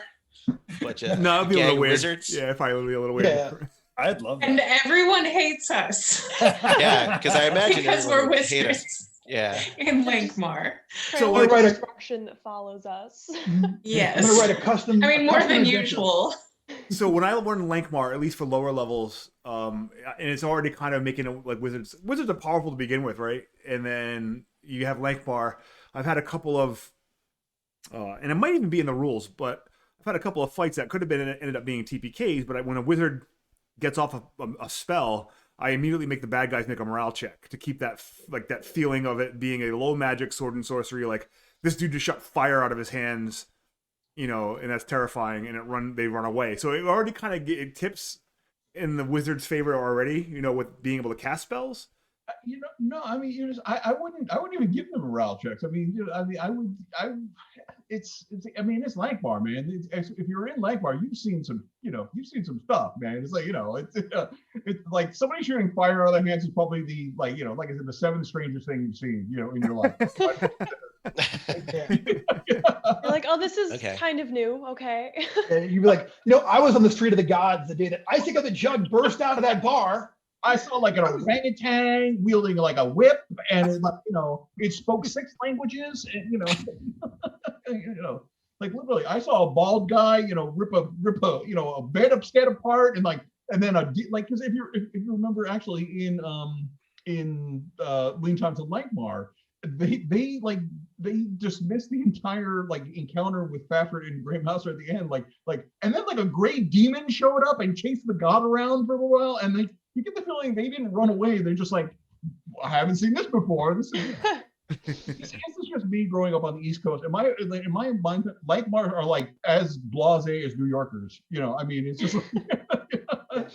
We've seen And it. honestly, they're all probably drunk enough to assume it's normal. Either that. You know, I feel like any Lankmar campaign, like given a long enough time span, will just turn into Discworld, like Terry Pratchett. That's right. Didn't it Like kinda a do little that? Ankh-Morpork. yeah. I mean,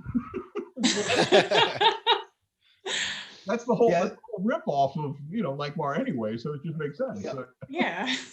The- Just add a it little re- gonzo, little spice. Oh yeah, Ankh-Morpork is definitely drawn from. Yeah. I think that the Far from the Grey Mouser stories and Langmar is where Ankh-Morpork is mostly drawn from. Is from that one source thing, and there's one actual like I would say non-ironic, beautiful Langmar moment in that where these like ghostly beings called the auditors are having like a meeting in this one room there, and like there's an Ankh-Morpork cat that's laying there. It's got one ear on him, but it's like.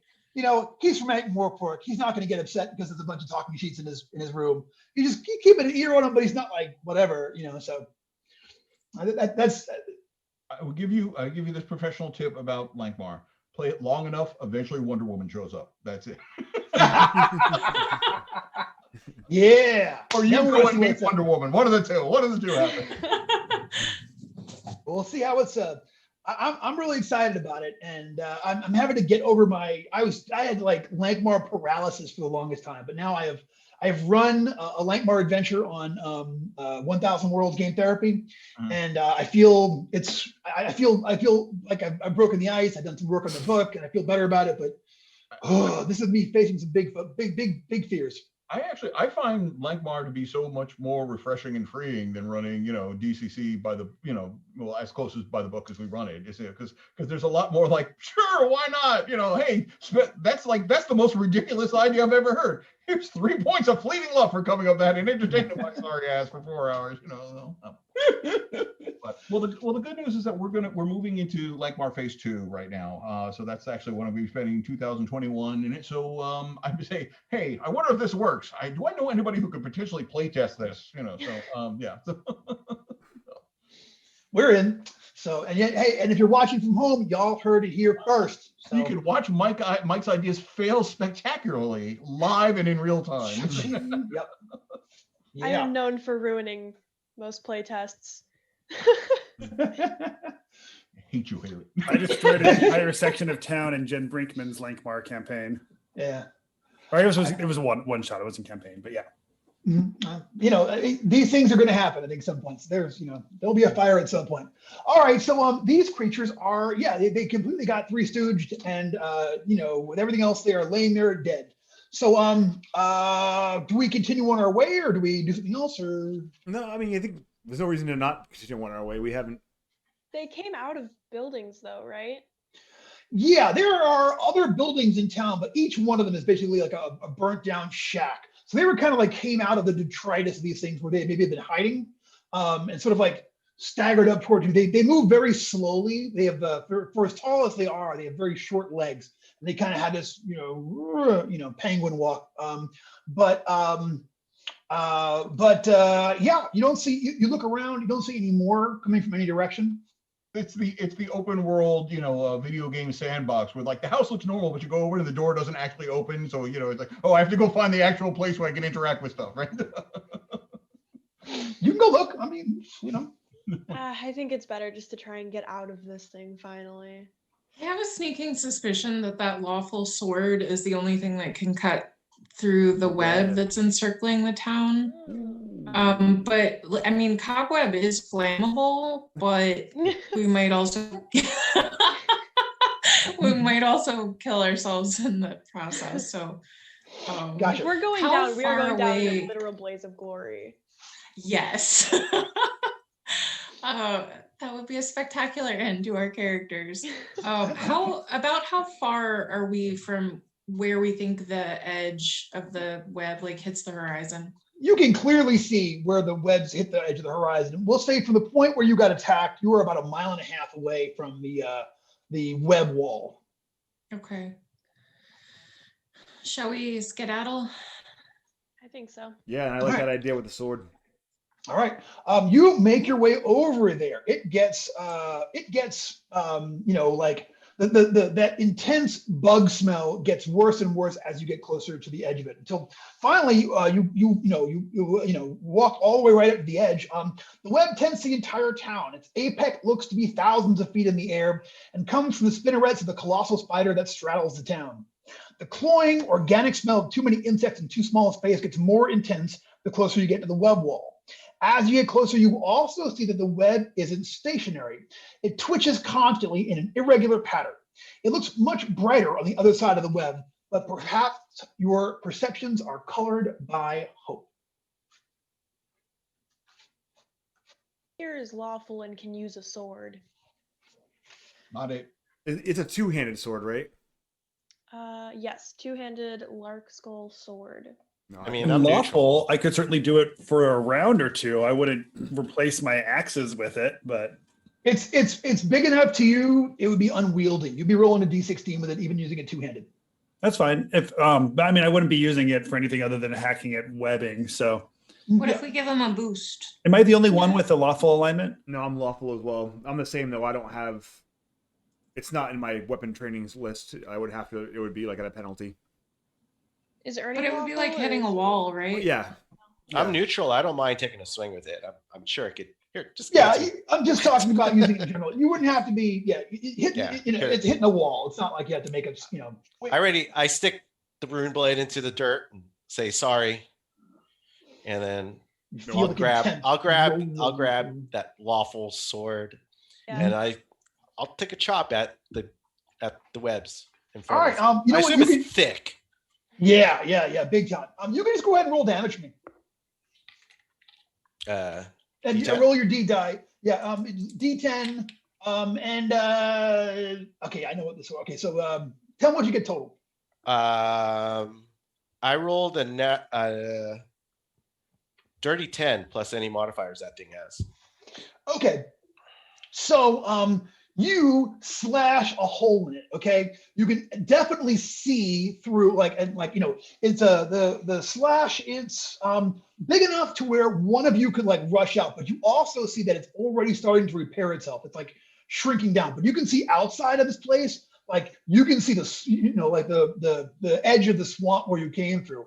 It also looks there's something different about it. You're not sure. Different about what? Outside? About the outside, yeah. The last time you went through here, it was like still like high summer. The sky color has changed. It looks like winter out there. So it's you've cut a hole in it, but the hole is already, even as soon as you slash it, the hole starts to repair itself. However, I also need you to make me a reflex save, please. DC 14 for Ernie. The stars are in different places, and that's it. Ooh, dirty The 5. Jack in the Box now Carl's Jr. Oh God! 5 on my reflex That save. even- In other words, I just stand there. All right, so you do not make a reflex save? No. You get All right. caught in the web. So here's what happens. From out of like the sky, a blast of webbing comes out and hits you. And you are now coated up there in webs. And you can see running down the web is still attached. Like you can see it goes up to the same apex. It's the spinnerets of this thing, of the giant colossal spider.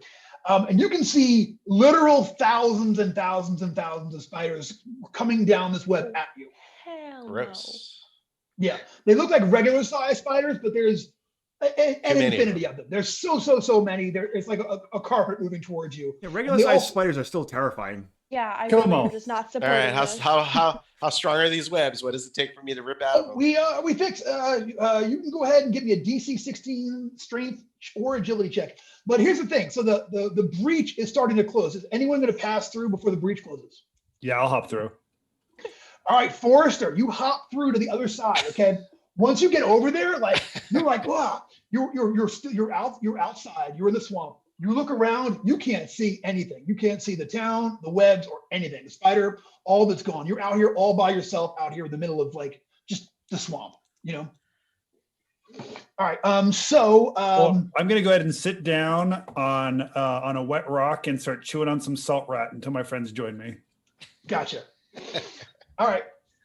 You start. Are are these spiders like aggressively, as it were, going to be overwhelmed in little spiders momentarily, or are they just They are making their way down. They will eventually aggressively come down there, but they're coming at a distance at this point. So you figure they're probably maybe 20 to 30 seconds away from actually making it down. So, like some of them are coming down the actual web that came and is attached to Ernie, but some are just coming from all directions down the edge of the wall of webs that surrounds the entire perimeter of this thing. So they are on their way, but they are not going to get there in one round. So like spiders sense vibration in the web, right?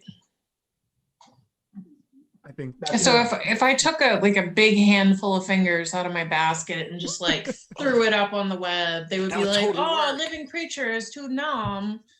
Yeah. Or even a You got long me a real- stick. Yeah, if you get me a good, I'm calling it a luck check. If you want to do it, but let's go ahead and we don't really need to roll initiative until we actually get here. But let's just say that we're now in combat round, so you guys can all do a thing. I have something to. You know what? Spiders are. These are like normal, roughly Yeah. spiders, Mhm. like the size that say toads and frogs can eat. Oh yeah. It is time to call upon his holy moistness. All right, we are going to call on the mighty one. Hey! Yes, we're going to hope for a plague of toads and frogs. So that sounds like they can take care of the spider situation. So I do, because all right, so yeah, go ahead and I do this slightly differently than other things. I don't actually always go by the chart there. So you were going to try to summon the Buggabills with the idea of Invoke patron. with the idea of trying to get a plague of toads. 14, And 17, I think. I got you. All right. So it's always a negotiation with the way we do it. So I'll go ahead and make me a spell check. All right. Let's see what we're gonna do here. So I'm +5, and that is going to be a big old 8. Eight. Yeah. No me gusta. He does not and such. And I'm going to say, since Forrester is outside the web and can't detect you guys, he is not going to be able to add luck to his actual check there. So you were going to lose. We have to be in the same dimension. That's not fair. I'm not telling you, man. Who made that one up? Where does it say that in the core book, Brendan? Yeah. adversarial GMs. Yeah. Too many GMs. It says it on page 1. Oh. Where's it page 11? Wow. I'll accept Sorry. that answer. All right, so that didn't work out. I think it's technically on page 10. Yeah, exactly. So, all right. So, but everybody else can still act. This is still that first round. So, Septic's done something. Forrester's jumped out. I need to bust out of my thing still, and I need. Can I use my mighty D since it's a fighting move? If you describe how you will coolly and awesomely pull this off. Well, back in the day, I used to wrestle, and I know how to spin my way out of All right. of a fight. I'm not the Gotcha. buffest guy, but I'm pretty strong. All right. So, I will say, a strength check, and you can add your mighty deed. You are going to go for a wrestling style drop the center of gravity spin around. Yeah, that's it. There you go. What was the DC? 16. I didn't make it. Damn it. Yeah. That's a You tough know what? one. Yeah, this is like that gangly kid that won't let go of your neck that you wrestled back in Yeah. high school. So you kind of spin around in it, and now you're like, uh-oh. Yeah, I might have got myself in a worse position. Okay. Is he Awesome. bound up Did I with drop the the sword? sword? Yeah, I was gonna say, Is the sword bound up with him? He drops the sword, and Did I? did you? Give me a luck check. When I got tangled up? I did. Yeah, I rolled high this time. You rolled So- high this time, yeah. So you not only do you still have it, but it's still kind of like wrapped up in Yeah. your. You got Yeah. to sort of unweb it and extricate it Yeah. from Ernie's webby graph right now. So, Mm. but you know what though? Anatole can still go. so I am going to use my my dagger to try and cut Ernie out. Oh yeah, go ahead. Just roll me damage.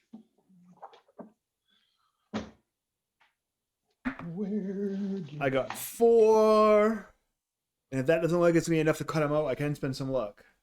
Yeah. Yes. Spend some luck to. Well, okay. So yeah. 4 does not seem like it's going to do it by anywhere near enough. You're looking at quite a bit more than that. All right. I'll spend 4 points of luck. All right. Roll it up. So that's gonna be 4d5.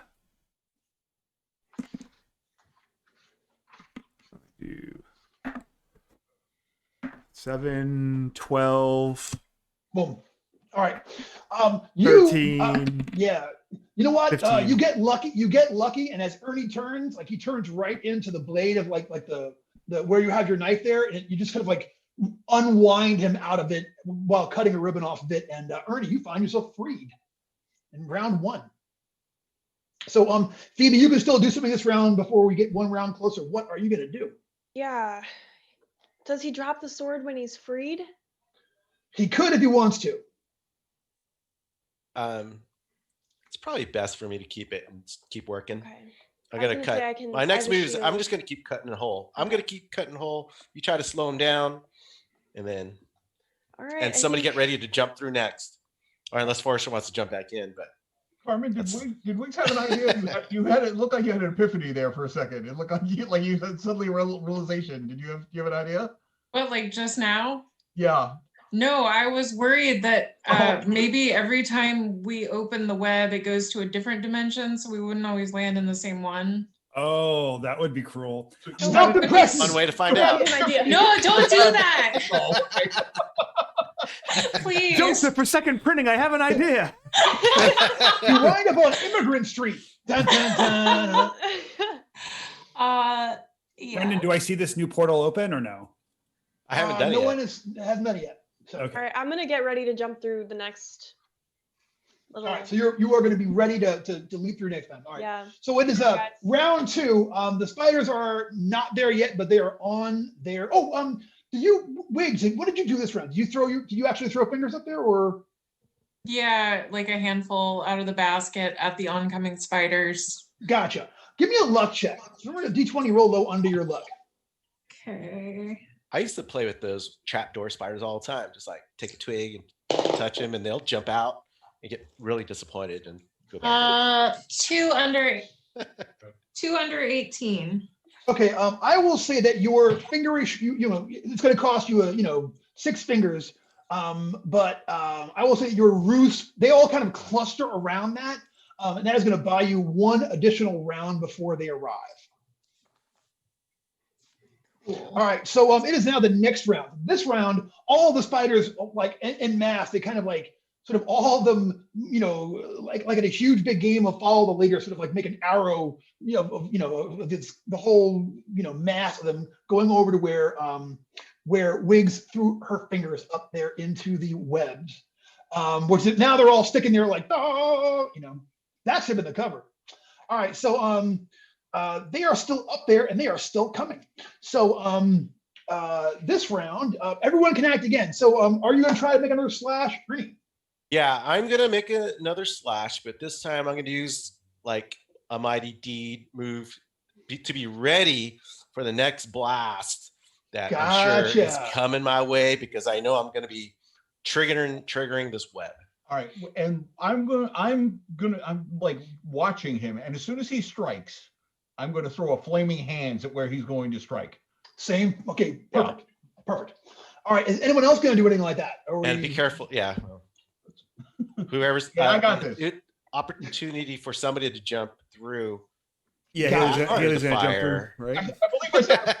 I believe our cleric was about to abandon us, so Yep. Yeah. with 11 disapproval, not much I can do, so I'm gonna head out. Good luck, guys. All right. So first, before we make any rolls, let's first handle the mercurial effect for Septus for his burning hand spell. Do we want to make sure that Ernie is actually able to do anything? Because I'm going really after Ernie. Oh, I see. You're okay. Yeah, because he might want something else. Might change your. Might change your. Okay. Yeah.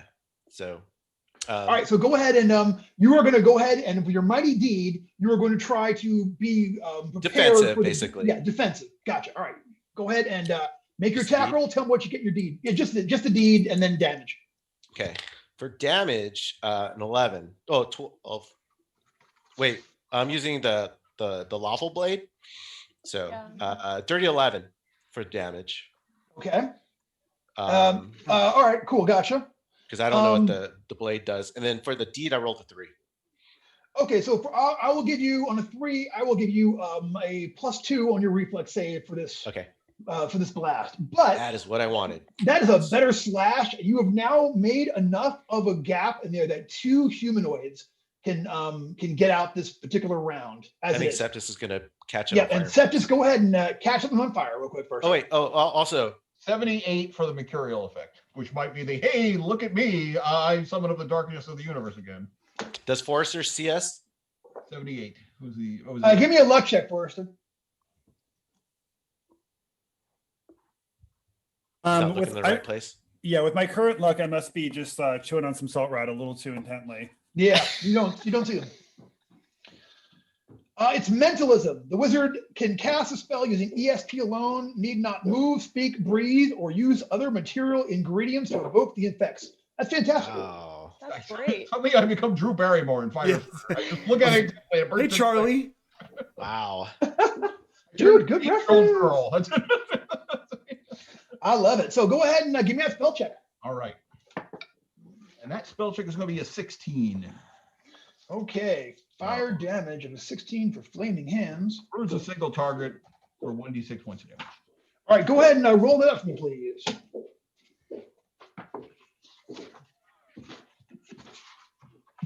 One point. Total 1 point. Cauterize the edges. That's the goal. Yeah. No class level. Just you have just 1 point of damage total. Yeah. 1 point of damage is. I mean, it's the right move, but it didn't. You know, you didn't do no fire on there to actually burn it down in any. Because it's harder.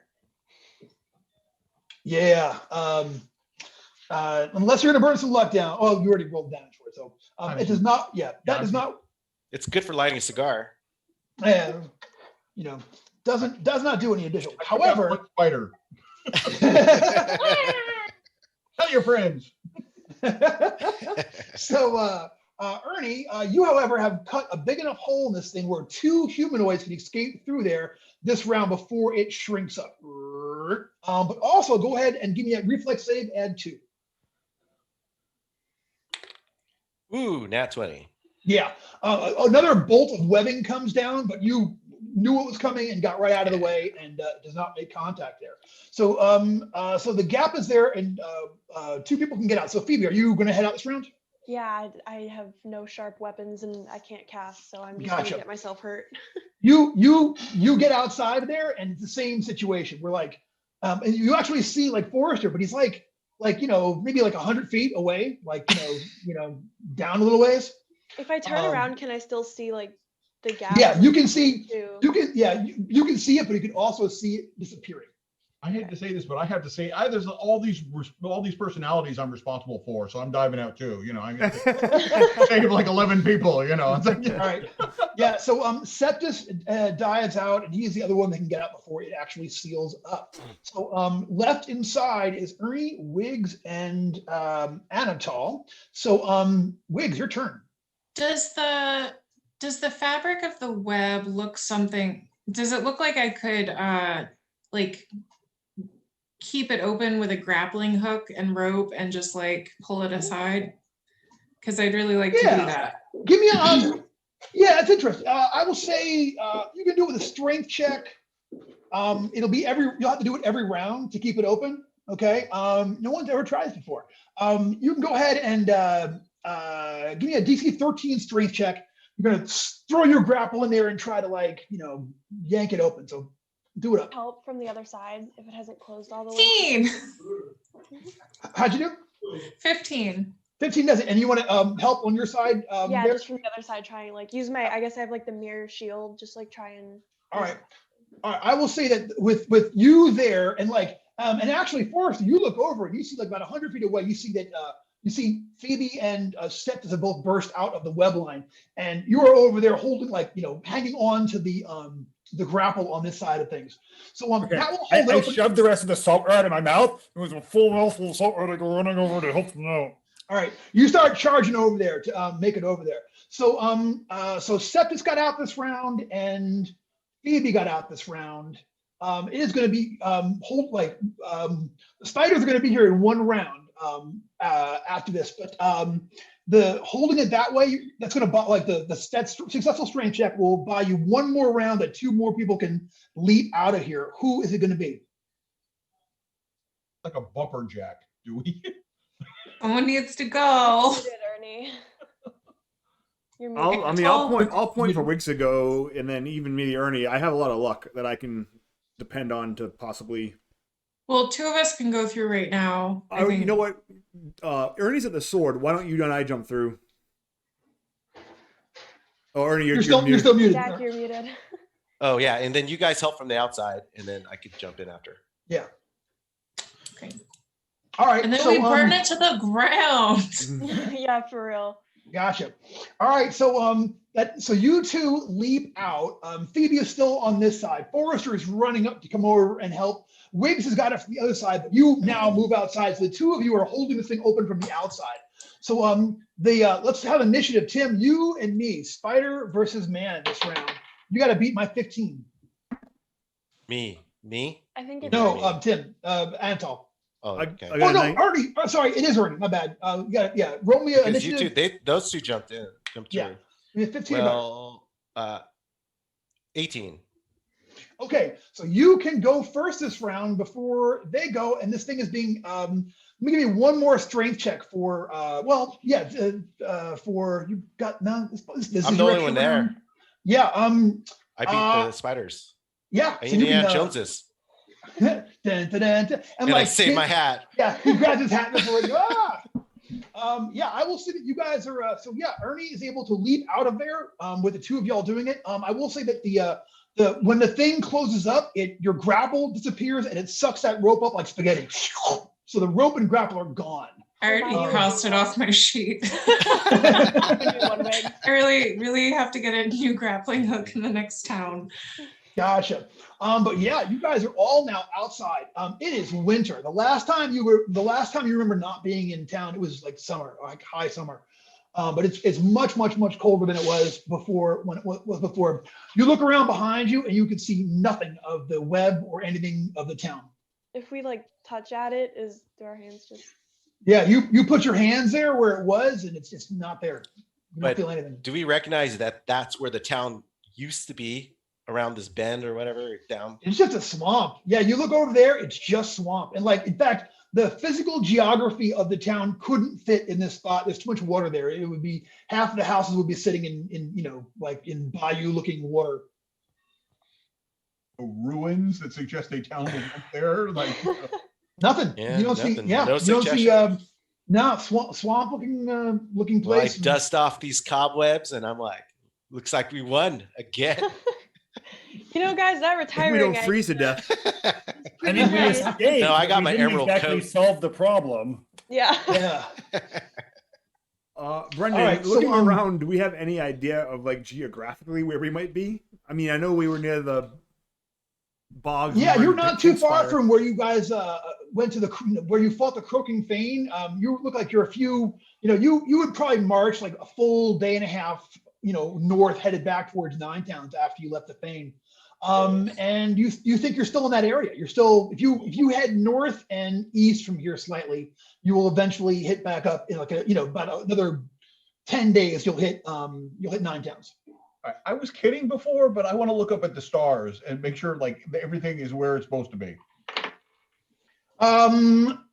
You know what? I'll say Wizard's got star knowledge. So go ahead and give me a D20 roll. It's be a wheelhouse check. D20, add your intelligence modifier and your wizard level. All right. That is going to be a mighty 12. Okay. You can tell that the appropriate stars for winter are up there, while they weren't there before you were gone. It seems to speak to you having been gone a much longer amount of time than you realized. Okay. But my point was like, hey, that's a new star, or those stars aren't there anymore. So it's been like, millennia since we've been here. Yeah. No, it's some time has definitely passed, but you don't see anything unusual celestial-wise. How many moons did we have when we left?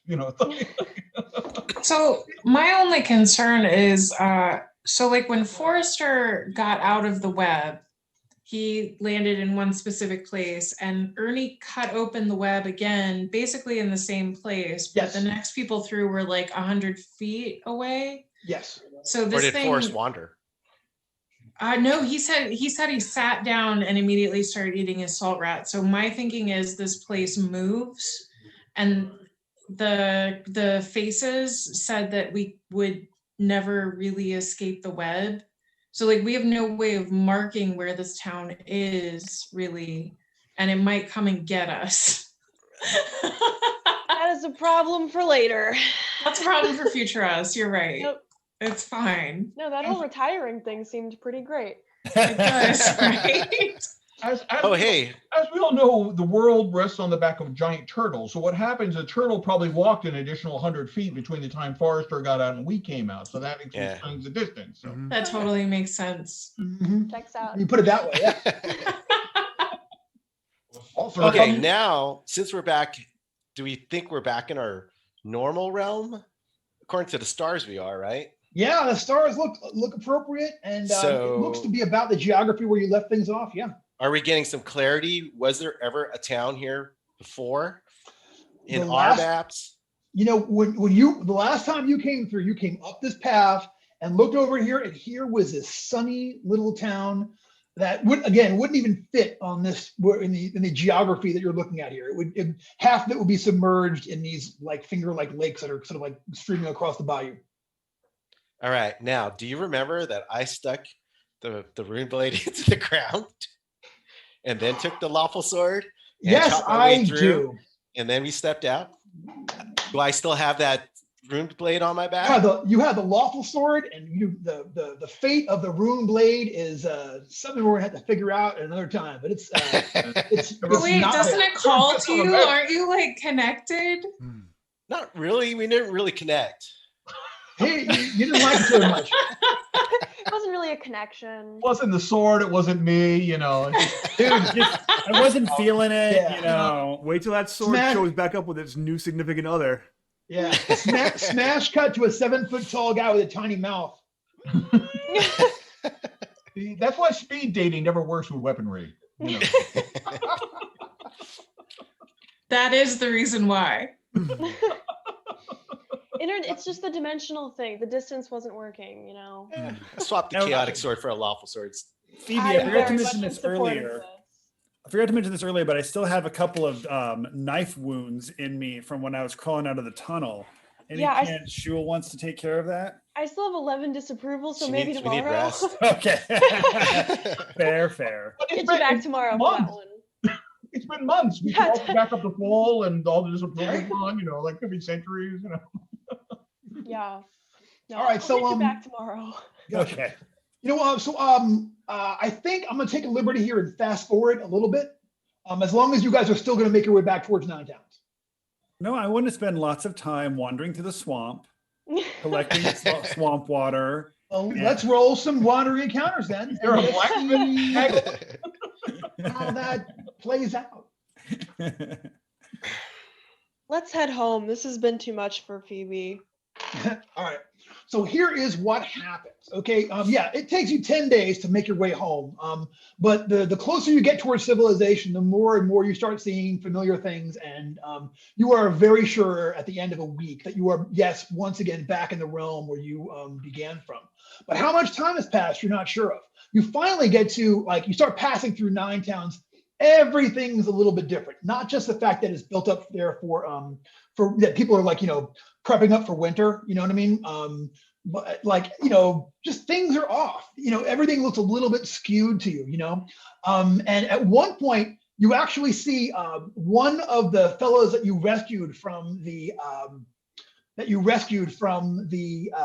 Emerald Enchanter's place that you recently thought you tried to kill runs up over on you like, hey, look who's back. For Wiggs, Septis, Forrester, and Wiggs, Septis, Ernie, and Phoebe, please give me a DC 14 willpower save. Oh boy. 19. Ooh. Actually, Fail. 22. Sorry. All right. You failed that. You can. Yeah. I don't have the chaotic sword anymore, so. Gotcha. Here is what happens though. Now that they're like they're in front of you, now that you especially Ernie, you remember actually killing this guy, and you remember that they were there to try to stab Forrester and try to kill you. You can't interact with them normally. Like in your mind, you can't. Your adrenaline is up, and you just feel like you can't have a normal conversation with this guy anymore. All you can do, even though you know he's not a threat to you anymore, you can't help but see him as an enemy at this point. And you actually cannot trust him, or at this point. Forgive my emotional friends, and I throw one of my big arms over one, Yeah. and my little arm over another one, and say, we were attacked by assassins who were wearing your skin earlier. Do you know anything about assassins who might be doing something like that? No. I mean, no. There's still assassins after you after all this time. After all this time, and because you all mean so much to us, they wore your skin to try to get us. That's an abomination. I am Shocking. so sorry. I know. But because of that, please forgive my friends if they're acting at all weird toward you. That's it. That's the only reason. All right. Now, since we've been gone, is there a new arm wrestling champion, or do I need to take them down? No, we've, well, it's still, we all expect, it's been so long, we all expected that you were dead. So, do you know that, I can't remember, what's the blacksmith's daughter's name? Quendy. Quendy, yeah. She got married, and she wound up moving to the capital. So we've had a few contenders, but no one can keep the championship for more than a few months at this point. So exactly how long have we been gone? When was the last time you? I mean, it's 2 years, longer. It's been a while. We need to go to the capital. The capital means Linkmar. No, the capital is Havenor. It's the city of bells. Forrester's on his way to be a home wrecker. Quendy! I shake my one big arm. Quendy! Ringing a bell. Dong, dong, dong, dong. She's the one who got away. I ruined it all. Yeah. Didn't just because I was afraid of intimacy that one time. What can you say? How do you come back from something like that? Yeah. But we'll Quendy is she might be even for one with a mighty arm as yourself. And I'm a free bird and I gotta fly. I heard that. So I will let's go ahead and I know it's very early. We will go ahead and end it here after this. You guys actually make it back to your home village, to Or, where you guys were.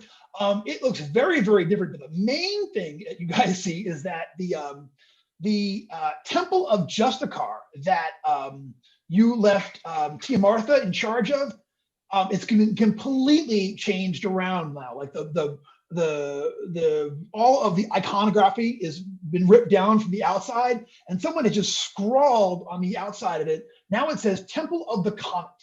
And when you guys get there, you hear singing coming from the interior of that place. Very discordant and strange. I'm sorry, Temple of the what? The Comet. The Comet. But you said the cop. Temple of the Cop. It's all worshiping.